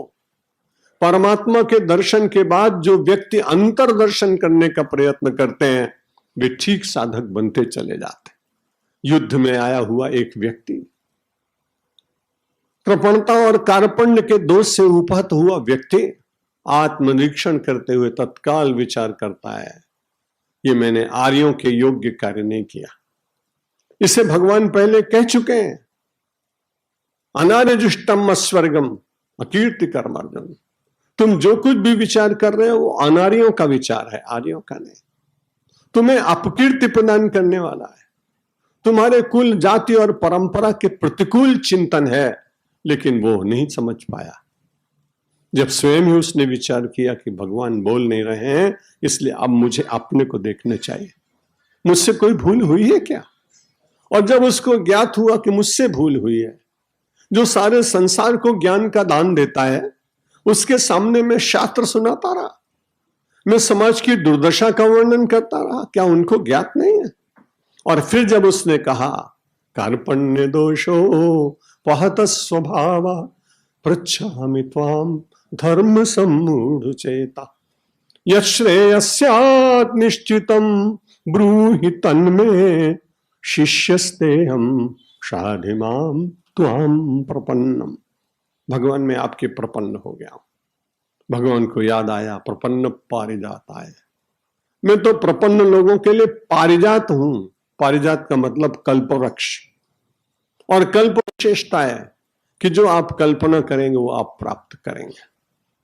इसलिए बहुत सावधान रहना है कि कल्पवृक्ष की प्राप्ति होने के बाद संकल्प कैसा जगना चाहिए, विचार कैसे उठने चाहिए, वृत्ति कैसी होनी चाहिए, चिंतन की दिशा क्या होनी चाहिए, ये ज्ञात रहेगा तो कल्पवृक्ष के नीचे बैठकर लाभ उठा सकेंगे। और यदि संकल्प और चिंतन की दिशा ठीक न हुई तो कई बार कहीं उल्टा ही न मान बैठे। मिला कल्पवृक्ष, मन में विचार करने लगा, अंत में हूं, अंधेरा है। इतनी साधना करने के बाद तो कल्पवृक्ष मिला, लेकिन अब उसके मन में विचार जागा कि इस एकाकीपन में यदि कहीं सिंह आ जाए तो क्या होगा। उसने देखा सिंह दहाड़ता हुआ आ रहा है। उसने विचार किया ये सिंह मुझे खा जाए तो क्या होगा। जीवन चला गया, सिद्धि चली गई, विचार चले गए, समस्त जो कुछ भी प्राप्त था वो नष्ट हो गया, केवल एक संकल्प के न सुधरने के कारण। इसलिए बहुत बड़े सुख संपत्ति मिल जाए बड़ी अच्छी बात। आप लौकिक सुख के कल्पवृक्ष के नीचे बैठे अधिकांश लोग, लेकिन वो कल्पवृक्ष यदि आपकी दिशा चिंतन को कहीं विपरीत ले जाए तो संपत्ति भी जा सकती है, जीवन भी जा सकता है, संस्कार भी जा सकते हैं, पुनर्जन्म भी दोष युक्त हो सकता है। इसलिए बहुत बड़ी आवश्यकता है कि उस पारिजात के नीचे बैठकर परमात्मा की निकटता प्राप्त करने के बाद, और भगवान को कहा तोत्र वेत्रई के पाना है। और जिस रथ पर बैठे हुए हैं अर्जुन, और जिसको भगवान हाँक रहे हैं, तथा श्वेतेर हर युक्ते महतिस चंदन स्थित, जिस रथ पर बैठे हुए हैं बड़ा मार्मिक प्रसन्न है। वहां श्यामवर्ण के घोड़े भी हो सकते हैं, भूरे घोड़े भी, भूरे रंग के भी, ग्रे कलर के भी हो सकते हैं। लेकिन वहां महाभारत का लिखते हैं कि जिस रथ पर भगवान बैठे वो अर्जुन के रथ के घोड़े श्वेत, और श्वेत आप जानते हैं ये सत्वगुण होता है। सत्वगुण का जो है रंग वो माना गया है श्वेत है, इसलिए महात्मा बुद्ध श्वेत वस्त्र पहनते हैं। महावीर या तो दिगंबर अवस्था में है, और यदि कभी श्वेतांबर है तो श्वेतांबर है, वहां सफेद वस्त्र हैं। यहां ततः श्वेतेर हरे युक्ते महतिस चंदने स्थित। भगवान अर्जुन के चंदन पर रथ पर बैठे हैं, तोत्र वेत्रई के पाण है। एक हाथ में घोड़े की लगाम और दूसरे हाथ में भगवान के चाबुक है। भगवान कह रहे हैं कि सीधे सीधे चलोगे तो लगाम में तुम्हारी पकड़े रहूंगा, और गड़बड़ करोगे तो चाबुक पड़ेगी, फिर रोना मत। प्रतिकूलता की चाबुक जब पड़ने लगे तब समझना कि अपना ही दोष हुआ है कहीं। परमात्मा को दोष न देना। अपनी करनी बिगड़ी होगी, अपनी वाणी बिगड़ी होगी, अपनी दृष्टि बिगड़ी होगी, अपने मन में किसी के प्रति द्वेष जागा होगा, किसी के अकल्याण की इच्छा जागी होगी। इसलिए परमात्मा के प्रपन्न होने के बाद भक्त की बहुत जवाबदारी बढ़ती है। परमात्मा तो उसकी जवाबदारी ले ही रहा है, उसके दायित्व को स्वीकार कर ही रहा है। भगवान के उन पवित्र दर्शन करते करते अर्जुन ने मंथन किया। मंथन करते करते 6ठे अध्याय तक पहुंचे। बीच की बहुत सारी बातें, बार बार अर्जुन ये कहता है, मुझे आप निसंशय बात बताइए, निश्चितम ब्रूहितन में। आप गुजराती में बहुत बार कहते हैं गोल गोल बातों ना करो, सीधी बात करो। अर्जुन भी कह रहा है तुम्हारी गोल गोल बात नहीं चाहिए मुझको, सीधी बात बताइए, निश्चितम ब्रूहि। वहां भी एक अध्याय में वो कह चुका है कि कभी आप कभी कर्म की निंदा करते हैं, कभी ध्यान को अच्छा बताते हैं, और आपके इस बताने के कारण मेरी बड़ी कठिनाई हो रही है। किम कर्मेति कवयोप्यत्रमोहिता। इसलिए आप मुझे जो निश्चित है वही कहिए, जिसमें मेरे मन का संशय टूट जाए, ऐसी बात कहिए। और मन को बड़े स्पष्ट रूप से कहता है कि आपके साथ रहने पर भी मैं कैसा अभागा हूं कि मैं अपने मन को वश भी नहीं कर पाया। चंचलम ही मन कृष्ण प्रमाथि बलवत दृढ़म। और इतना बलवान है कि चलते हुए पवन को तो मैं पकड़ सकता हूं, लेकिन भागते हुए मन को मैं पकड़ नहीं पाता हूं। आप यहां बैठे हैं मारुति धाम के इस पवित्र सभागार में, लेकिन अगर अभी आप तत्काल जाकर के कांकरिया तालाब पे घूम रहे हो तो मुझे क्या पता। इसलिए बड़ी कठिनाई है। मन तो एक क्षण में कभी ताजमहल में चला जाता है, और कभी अक्षरधाम में चला जाता है, और कभी निज धाम में तो बहुत कम बैठ पाता है। जो लोग निज धाम में बैठ पाते हैं वही वास्तव में अक्षरधाम के अधिकारी बनते हैं। अर्जुन कह रहा है, महाराज मैं तो आज बड़ी सीधी सी बात कहता हूं, दुनिया कुछ भी कहे कहे कि भगवान के साथ रहने पर भी तेरा मन चंचल है। कैसा साधक है तू, मुझे लोगों की चिंता नहीं। चंचलम ही मन कृष्ण प्रमाथि बलवत दृढ़म तस्य हम निग्रहम। मैं उसके निग्रह को इतना कठिन मानता हूं जितना किसी पवन के वेग को पकड़ना कठिन। ऐसे समय में भगवान श्री कृष्ण कह सकते थे, अब मैं तेरे रथ पर नहीं बैठूंगा, अब मैं तेरे साथ नहीं रहूंगा। इतना समझाने बुझाने, इतने दिन साथ रहने पर भी तेरा मन चंचल ही है, तो रहे, मैं चलता हूं। लेकिन भगवान कितने दयालु, अर्जुन की का प्रतिवाद नहीं करते। यही तो एक प्राचार्य और एक विद्यार्थी के बीच में संबंध होना चाहिए। लोग सीखते नहीं, डांटने लगते, प्रताड़ना करते हैं। भगवान इतने बड़े, लेकिन जब अर्जुन कहता है कि मेरा मन बहुत चंचल है, तो तुरंत नीचे उतरते हैं। जिसका मन इतना ऊंचा, जिसकी बुद्धि उतनी, जो सच्चिदानंद परमात्मा, एक जीव न मिलता तो न मिलता, क्या फर्क पड़ता। लाखों लोग भक्त थे उनके, लेकिन उतरना पड़ता है। कोई आदमी दौड़ने के बाद मिल्खा सिंह के साथ दौड़े तो एक दो आदमी दौड़ सकते हैं, लेकिन ये दौड़ने में से पूरे समाज को साथ ले चलना हो तो मिल्खा सिंह को अपनी गति कम करनी पड़ेगी। परमात्मा श्री कृष्ण को अर्जुन अपने साथ लेकर जाना है, इसलिए भगवान ने कहा इसकी भूमिका में मुझे उतरना पड़ेगा। कैसे दिव्य आचार्य, कैसे मार्गदर्शक, कैसे भगवान, कैसी करुणा, कैसे प्रपन्न का रक्षण करने का विचार। तुरंत भगवान ने कहा तुम ठीक कह रहे हो अर्जुन, असंशयम, तुमने जो कुछ कहा है no doubt that is correct. जो तुम कह रहे हो मैं तुम्हारे साथ अपनी सहमति प्रकट कर रहा हूं। अर्जुन बड़ा प्रसन्न हुआ मन ही मन कि मेरा मन चंचल है ना, इनका भी होगा तो जरूर। एक व्यसनी व्यक्ति दूसरे व्यक्ति को व्यसनी ही मान लेता है, कैसी विचित्र बात। ये मानवीय दुर्बलता है। बड़ा प्रसन्न हुआ। भगवान ने कहा असंशयम, लेकिन तुरंत जो संबोधन दिया वो देखिए कैसा अद्भुत है। गीता का तो एक एक शब्द ऐसा मार्मिक है, जीवन भर उसकी व्याख्या करे तो कोई कर नहीं सकता, और उसको कोई समझ गया है ऐसा कहे तो उससे कम बुद्धिमान दूसरा हो नहीं सकता। गीता को पूरा कहां समझा जा सकता। मेरे जैसा सामान्य सन्यासी मैं गीता की पूरी व्याख्या कहां कर सकता हूं, लेकिन उसके शब्दों में आनंद है, उसकी महिमा है। उसके पाठ करने से उसका भेद खुलता है, उसके स्वाध्याय करने से उसमें मां जो विराजमान है वो वात्सल्य की धारा जीव के ऊपर प्रवाहित करती है।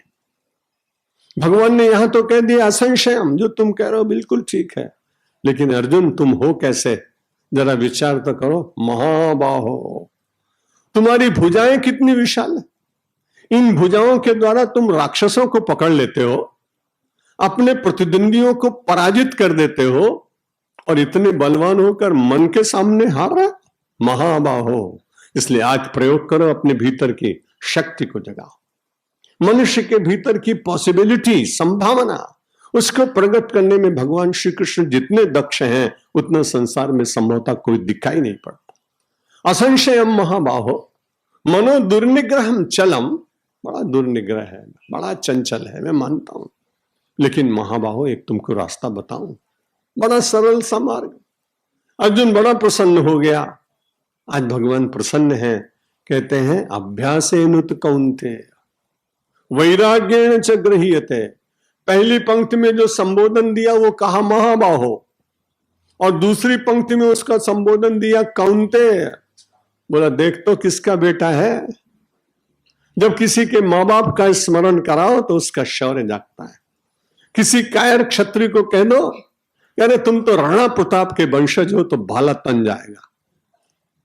किसी कंजूस वैश्य से कह दो कि तुम तो भामाशाह के वंशज हो तो थैली खुल जाएगी। किसी ब्राह्मण को कह दो कि तुम तो बहुत बड़े भरद्वाज कश्यप कणादि के शिष्य हो तो भोगवादी चिंतन समाप्त हो जाएगा।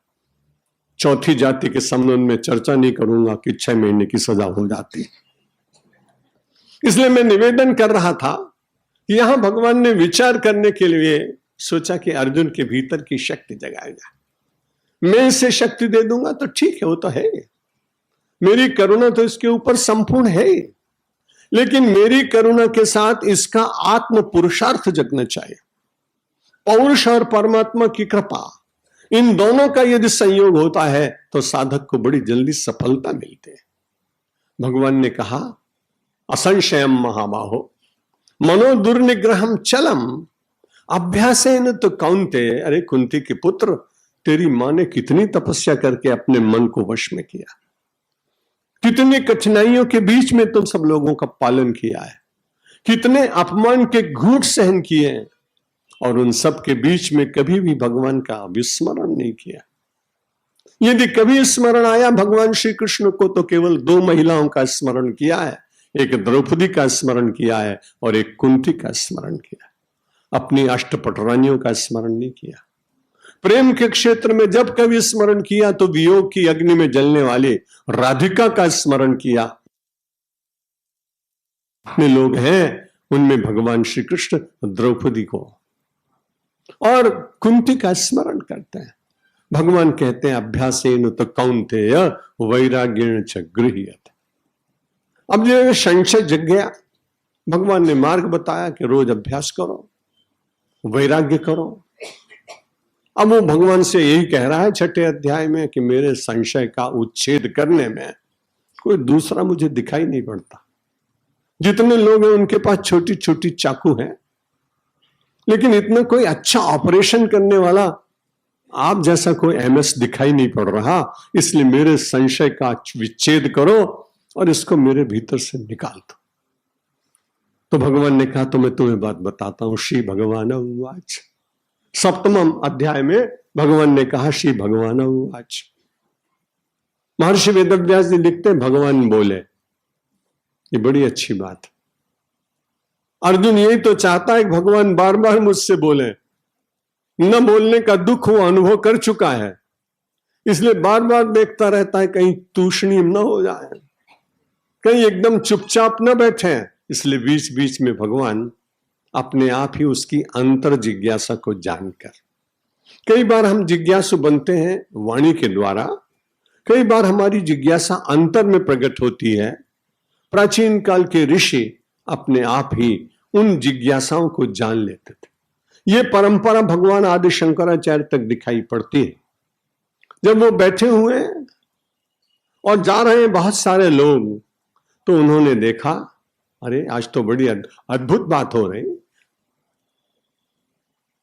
आज देखा उन्होंने वट तरोर मूले वृद्धा शिष्या गुरुर युवा। आज मैंने बड़ा आश्चर्य हुआ एक जाने वाला पथिक अपने आध्यात्मिक साधकों के बीच में वर्णन करता है, आज तो बड़ा आश्चर्य हुआ। क्या हुआ? आज वटतर और मूले बरगद के वृक्ष के नीचे बढ़ने झाड़ने नीचे वृद्धा शिष्या, જેટલા શિષ્ય હતા બધા વૃદ્ધ હતા, ગુરુ યુવા, અને જે गुरुजी महाराज ये तो अत्यंत युवक। बाद में उसने पूछा इसमें आश्चर्य की क्या बात? बोले आश्चर्य की बात यह है किसी ने कोई प्रश्न किया ही नहीं। गुरोस्तु मौनम व्याख्यानम, गुरु ने अपने प्रत्येक शिष्य की जिज्ञासा को जान लिया और अलग अलग सब लोगों के प्रश्नों का उत्तर दे दिया। गुरोस्तु मौनम व्याख्यानम, बाद में जब सब लोग उठे तो बड़े प्रसन्न थे। वो आदमी ये दृश्य देखता रहा, साधक था, सब लोगों को प्रणाम किया। उन्होंने कहा आप बड़े प्रसन्न हैं सब लोग, लेकिन आप लोग बोले तो कोई नहीं। बोला तुमको पता नहीं है, गुरोस्तु मौनम व्याख्यानम। हर शिष्य के पास आकर गुरु मौन व्याख्यान कर रहा था और शिष्यास्ते सर्व छिन्न संशया, और जितने शिष्य थे उनके संशयों का छेदन हो गया। यहां अर्जुन बड़ा भाग्यशाली है, उसने भगवान से बार बार प्रश्न किए, लेकिन अभी तत्काल यहां उसने कोई प्रश्न नहीं किया। अब भगवान अपने आप बोले। अर्जुन बड़ा प्रसन्न होता है जब जब भगवान की मुखाकृति को देखता है, उसको लगता है भगवान बोल रहे हैं, अमृत झर रहा है, शब्द पुष्प परमात्मा की इतनी सुवास दे रहे हैं, जीवन की दुर्गंध मिटती जा रही। भगवान ने कहा तो सुनो, मैया सक्त मना पार्थ योगम युंजन मदाश्रया, तुम अपने मन को मेरी तरफ लगा। पहले श्लोक में भगवान ने कहा मैया सक्त मना पार्थ योगम युंजन मदाश्रय असंशयम समग्रम माम यथा ज्ञास्यसि तच्छृण। भगवान ने फिर कहा, अभी तो बोले हैं, श्री भगवान बोले, फिर सुनने फिर ही क्यों गए? सुनो, आप सब लोग गृहस्थ लोग हैं, मैं तो कभी कभी ठहरता हूं ना, बड़ा अच्छा लगता है। कोई जरूरी बात कहनी होती है तो मैंने सुना है एक दूसरे कहते हैं सामड़ो छो, आप लोग जान गए होंगे। या मैं उसकी व्याख्या करूंगा नहीं, क्योंकि मेरा तो अनुभव ही नहीं है, मैं तो सुनी सुनाई बातें कर रहा हूं। तो मुझे लगा जब भगवान ने कहा कि जब श्री भगवानोवाच हो ही गया, तब उसके बाद शुण क्यों कहा? इसलिए कहा कि बहुत आत्मीयता है। बहुत आत्मीयता होने के बाद में बार बार स्मरण दिलाना पड़ता है कि मैं कुछ कह रहा हूं, ध्यान से सुनो। मैया सक्त मना पार्थो, इतने नाम भगवान ने अर्जुन के दिए हैं, बड़ा अद्भुत लगता है कि क्या भगवान की लीला कैसे अद्भुत है। अभी महाबाहो कहा था, कौन्तेय कहा, अब यहां उसको पुकारने के लिए पार्थ कहा। पार्थ, पा का अर्थ होता है परमेश्वर, अर्थ का होता है के लिए, जो परमेश्वर के लिए जिए उसका नाम पार्थ। इसलिए भगवान ने कहा तू तो हमारे लिए जीता है, इधर उधर की क्यों चिंता करता है? जब तू जी ही रहा है मेरे लिए, है प्रपन्न हो चुका है, तब तुझे चिंता क्यों करनी चाहिए? पर मुझे तू पूछ रहा है कि मेरे में मन को वश में मैं कैसे करूं, तो मुझे कहना पड़ रहा है हे पार्थ, मैया सक्त मना, मेरे में अपने मन को आसक्त करो। मैं आसक्त, अभी हम सब लोगों का भगवान में मन में आसक्त नहीं है। जिसके साथ आसक्ति होती है उसके साथ आदमी पागल जैसा हो जाता है। अगर अर्थ के साथ आसक्ति हो जाए तो रात रात भर जगते हैं लोग, और यदि काम के साथ आसक्ति हो जाए तो समाज की मर्यादा ही तोड़ देते हैं। भगवान ने कहा तू मेरे साथ है तो, लेकिन अभी पूरी तरह से मुझ में आसक्त नहीं हुआ। और हम सब लोगों की आसक्ति इतनी बटी हुई है। गोस्वामी तुलसीदास जी महाराज कहते हैं, नाना पुराण निगमागम सम्मतम यत्, जो मैं रामायण लिख रहा हूं ये मेरी अकेली रामायण नहीं है, इसमें अनेक शास्त्रों की बातें हैं।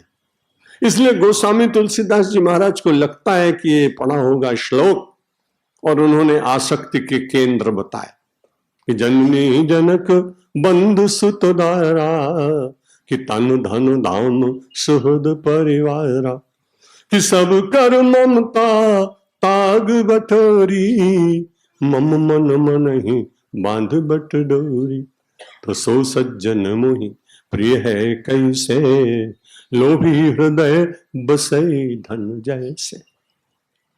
तुलसीदास जी महाराज मानो मैया सक्त मना पार्थ का विश्लेषण कर रहे हैं कि हम सब लोगों का मन कहां कहां आ सकते हैं। विचार करके देखिए, 10 स्थान है। उन 10 स्थानों के अतिरिक्त मनुष्य का मन कहीं जा ही नहीं सकता। जननी, जनक, बंधु, सुत पुत्र, दारा पत्नी, तन, धन, धाम, सुहृद, परिवार। कैसा मानसिक मनोवैज्ञानिक विश्लेषण।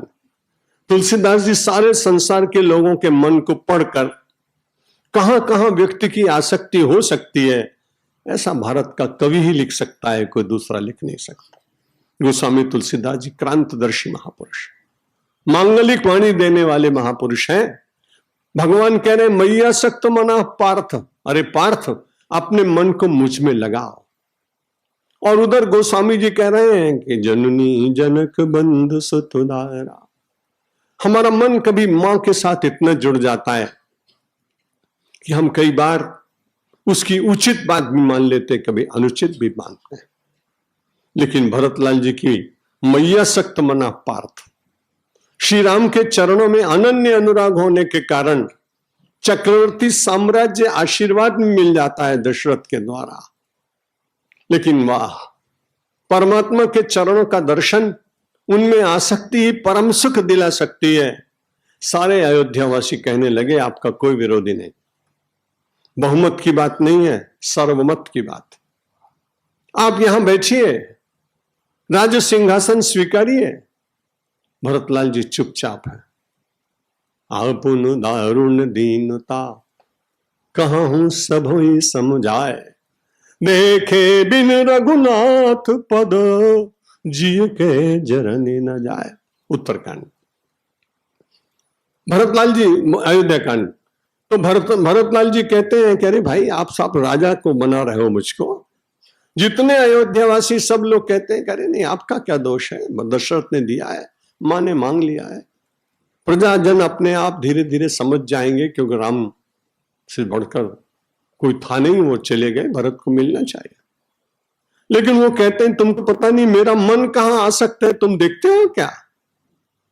तुम केवल धन देख रहे हो, तुम राजगद्दी देख रहे हो, तुम अयोध्या देख रहे हो, तुम वैभव देख रहे हो, तुम कीर्ति देख रहे हो, तुम लोगों की जय जयकार देख रहे हो, और मैं अपने मन को परमात्मा के चरणों के नमस्कार में लगाया। जो जयकार में बहुत जीता है उसका नमस्कार छूट जाता है, और जो नमस्कार में जीने लगता है, जयकार में रस लेने लगता है, समझ लो कि पतन की पहली सीढ़ी पर उसने पैर रख दिया है, वो कितना भी बड़ा कोई क्यों ना हो। इसलिए परमात्मा के प्रति नमस्कार की भावना, वृद्ध जनों के प्रति नमस्कार की भावना, विश्व के प्रत्येक व्यक्ति के भीतर नमस्कार की भावना। इसीलिए गोस्वामी जी ने कहा कि सिया राम मैं सब जग जानी, अरे करहूं प्रणाम जोर जुग पाण। मैया सक्त मना पार्थ, अर्जुन तुम मेरे मन को, अपने मन को मेरे मन के साथ लगा दो, मेरे साथ जोड़ दो। भरतलाल जी कहते हैं वहां अयोध्या में कि आपुन दारुण दीनता, सब ही कहूं समझाए। मैं आप सब लोगों को अपने मन की दीनता बड़ी नम्रता पूर्वक कह रहा हूं।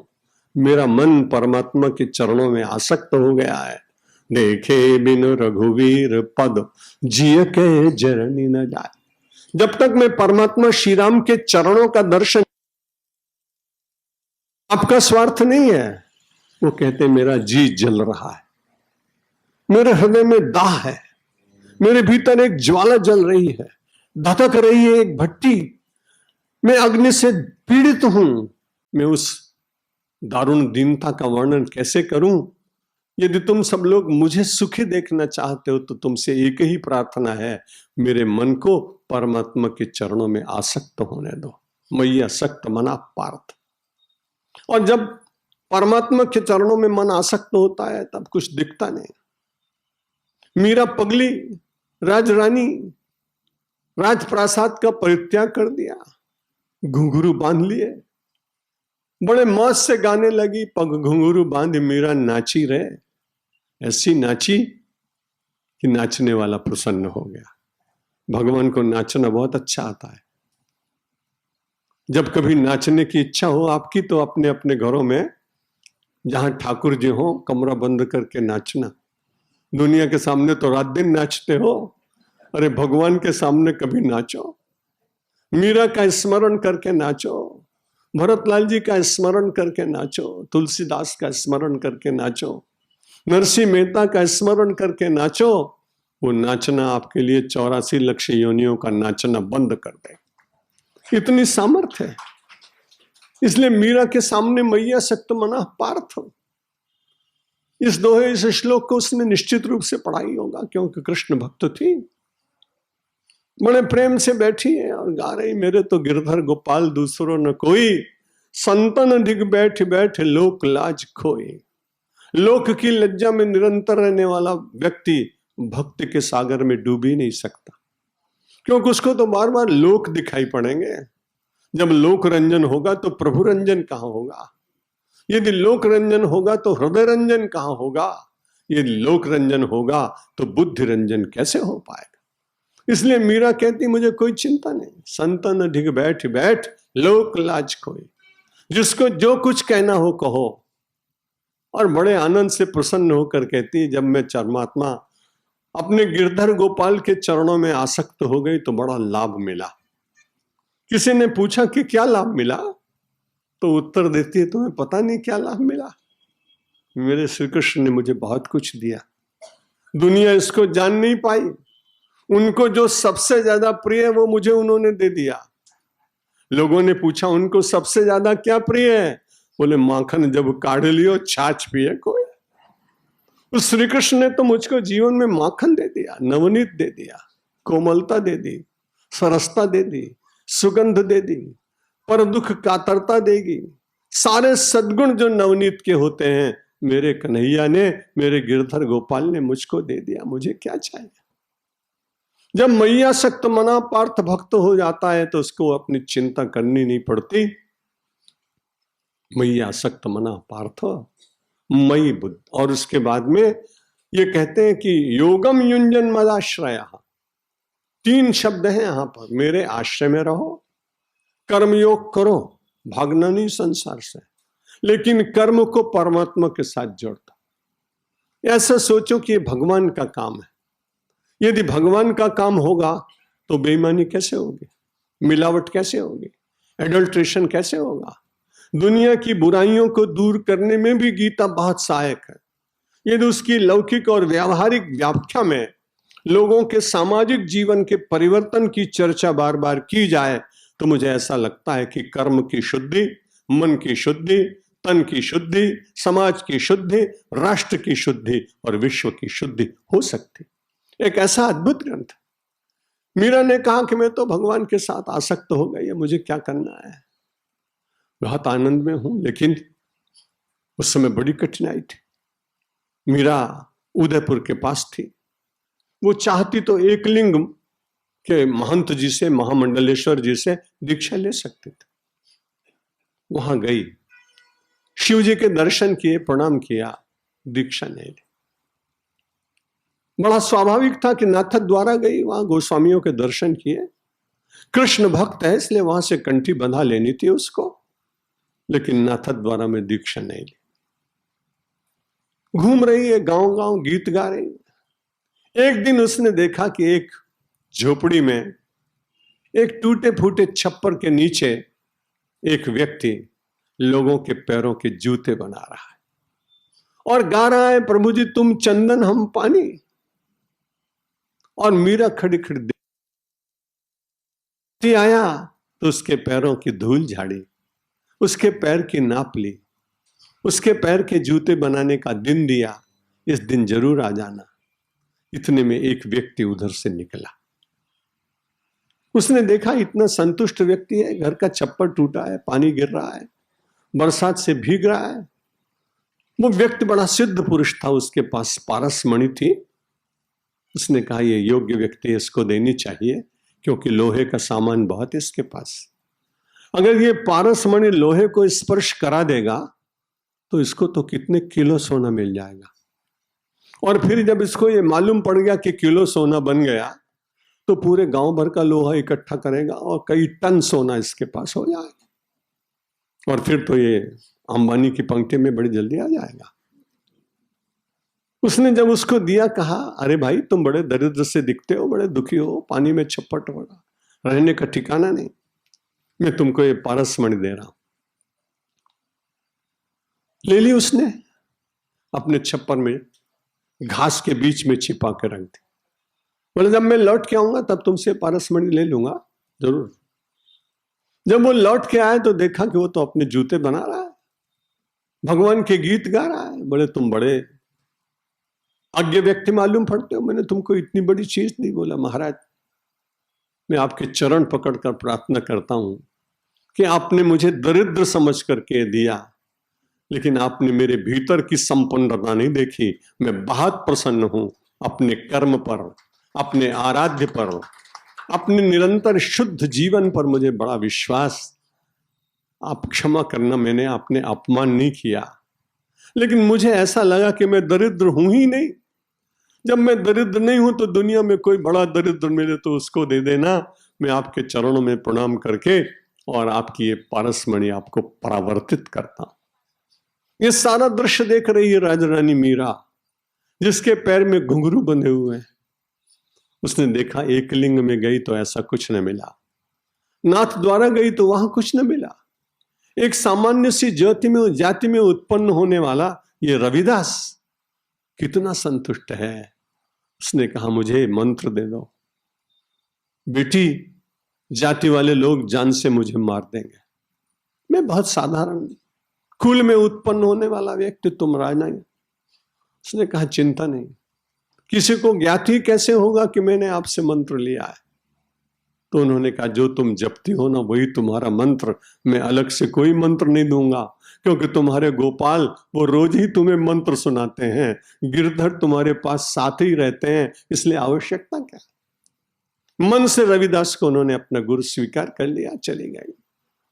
अब तो द्वेष बढ़ने लगा, कीर्ति बढ़ने लगी।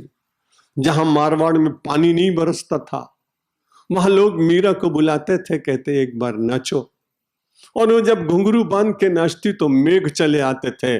दुष्काल को मिटाने में भक्त कितना सहायक होता है, इतिहास इसका साक्षी।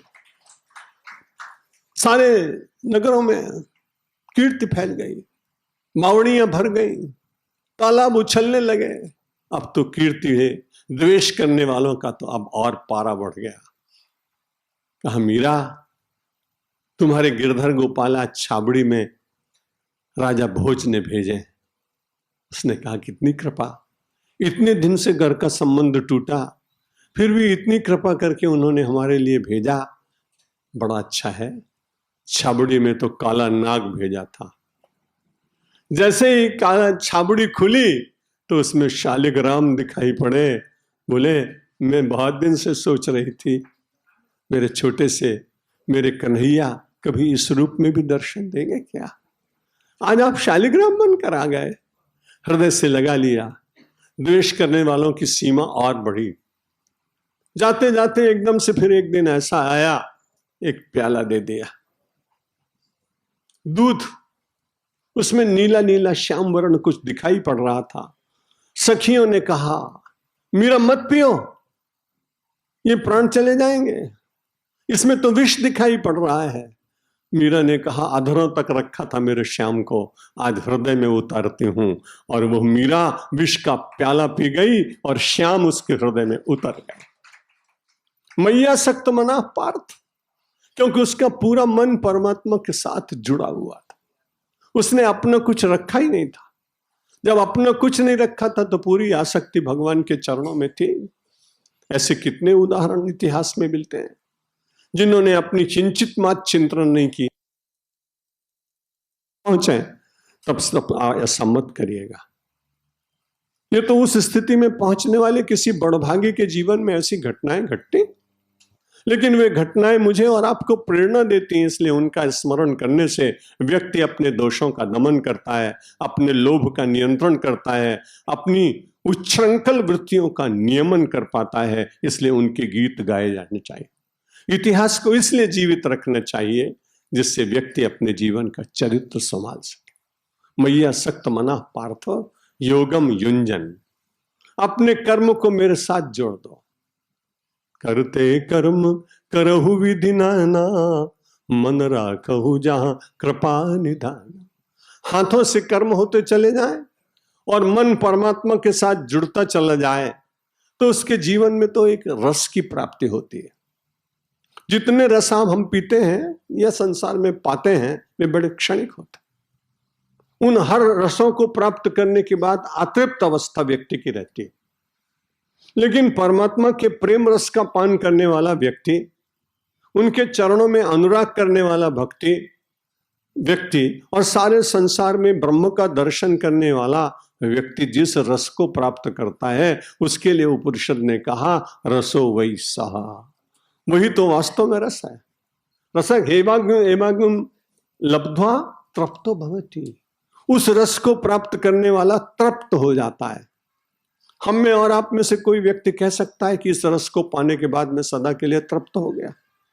उस तृप्ति को पाना है और पाना चाहिए। इस जन्म में नहीं तो आगे। अपनी तो यात्रा चलती रहती है। हम लोग आर्य हैं, वैदिक हैं, सनातनी हैं, हिंदू हैं। इस पवित्र धर्म में जन्म हुआ है। भारत जैसा देश मिला है, नर्मदा और गंगा जैसी पवित्र सरिता मिली है, हिमालय और विंध्याचल मिला है, शिवाजी राणा प्रताप जैसे शौर्यवान व्यक्ति मिले हैं, समर्थ गुरु रामदास जैसे त्यागी मिले हैं, शंकराचार्य जैसे दिव्य सन्यासी मिले हैं। हमसे और आपसे बड़ा भाग्यशाली दुनिया में कौन हो सकता है? इसलिए अपने भाग्य की सराहना करनी चाहिए। इस देश की दरिद्रता और भ्रष्टाचार का दर्शन तो एक क्षणिक है। निश्चित रूप से इसमें परिवर्तन आएगा। परमात्मा की कोई शक्ति अद्भुत प्रकट होगी और समाज फिर से सुखद जीवन व्यतीत करेगा, ऐसा मेरा दृढ़ विश्वास। मैया सक्त मना पार्थो योगम युंजन मद आश्रया। भगवान ने फिर कहा अर्जुन आश्रय मेरा लो, रहो जगत में लेकिन जगदाश्रया नहीं। भगवान ने कहा ममाश्रया, मन से हरदम परमात्मा के आश्रय में रहिए। जो परमात्मा के आश्रय में रहता है उसके लिए गोस्वामी तुलसीदास जी महाराज कहते हैं कि करऊं सदा तिन कर रखवारी, कि जिम बाल कहीं राखू महतारी। जैसे बालक की रक्षा मां करती है, मेरे आश्रय में रहने वाले का रक्षण मैं स्वयं करता हूं। आसक्ति के 10 क्षेत्र हैं, उनका वर्णन करना बड़ा कठिन है। एक में बहुत समय लग गया। जननी जनक बंधु सुत दायरा, और तन धन धाम सुहृद परिवार। किसी को तन में बहुत ज्यादा इतनी आसक्ति। हिमाचल प्रदेश में एक साधारण गांव का रहने वाला है, उसका नाम है खली। वो दिन में 2 किलो बादाम खाता, 10 किलो दूध पीता।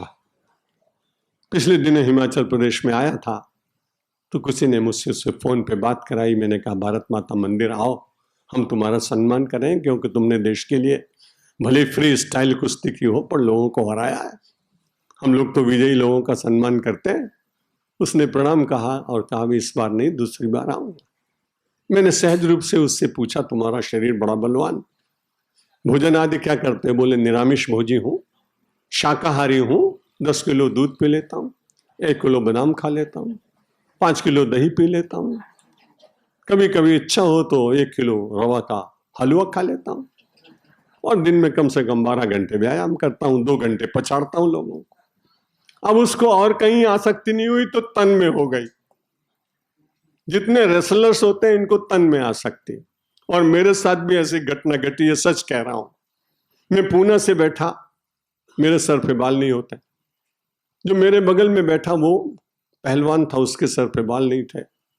वो कोल्हापुर में कुश्ती जीत के आ रहा था। उसने सन्यासी को कभी देखा नहीं था। उसने मुझसे पूछा पहलवान तुम कहां से जीत के आ रहे हो?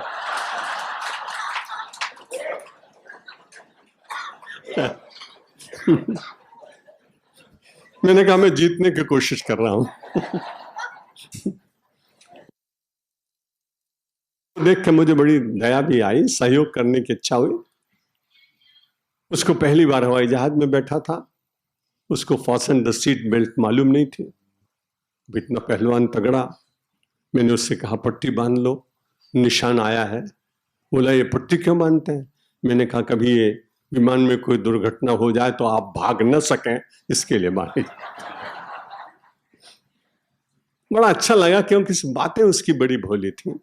फिर मैंने उसको बताया मैं सन्यासी हूं, तुमने कभी देखा नहीं? बोला मैं तो महाराज कभी देखा नहीं, गांव का आदमी, रात दिन अपनी पहलवानी करता हूं, एक बार किसी को देखा था लेकिन पूछा नहीं।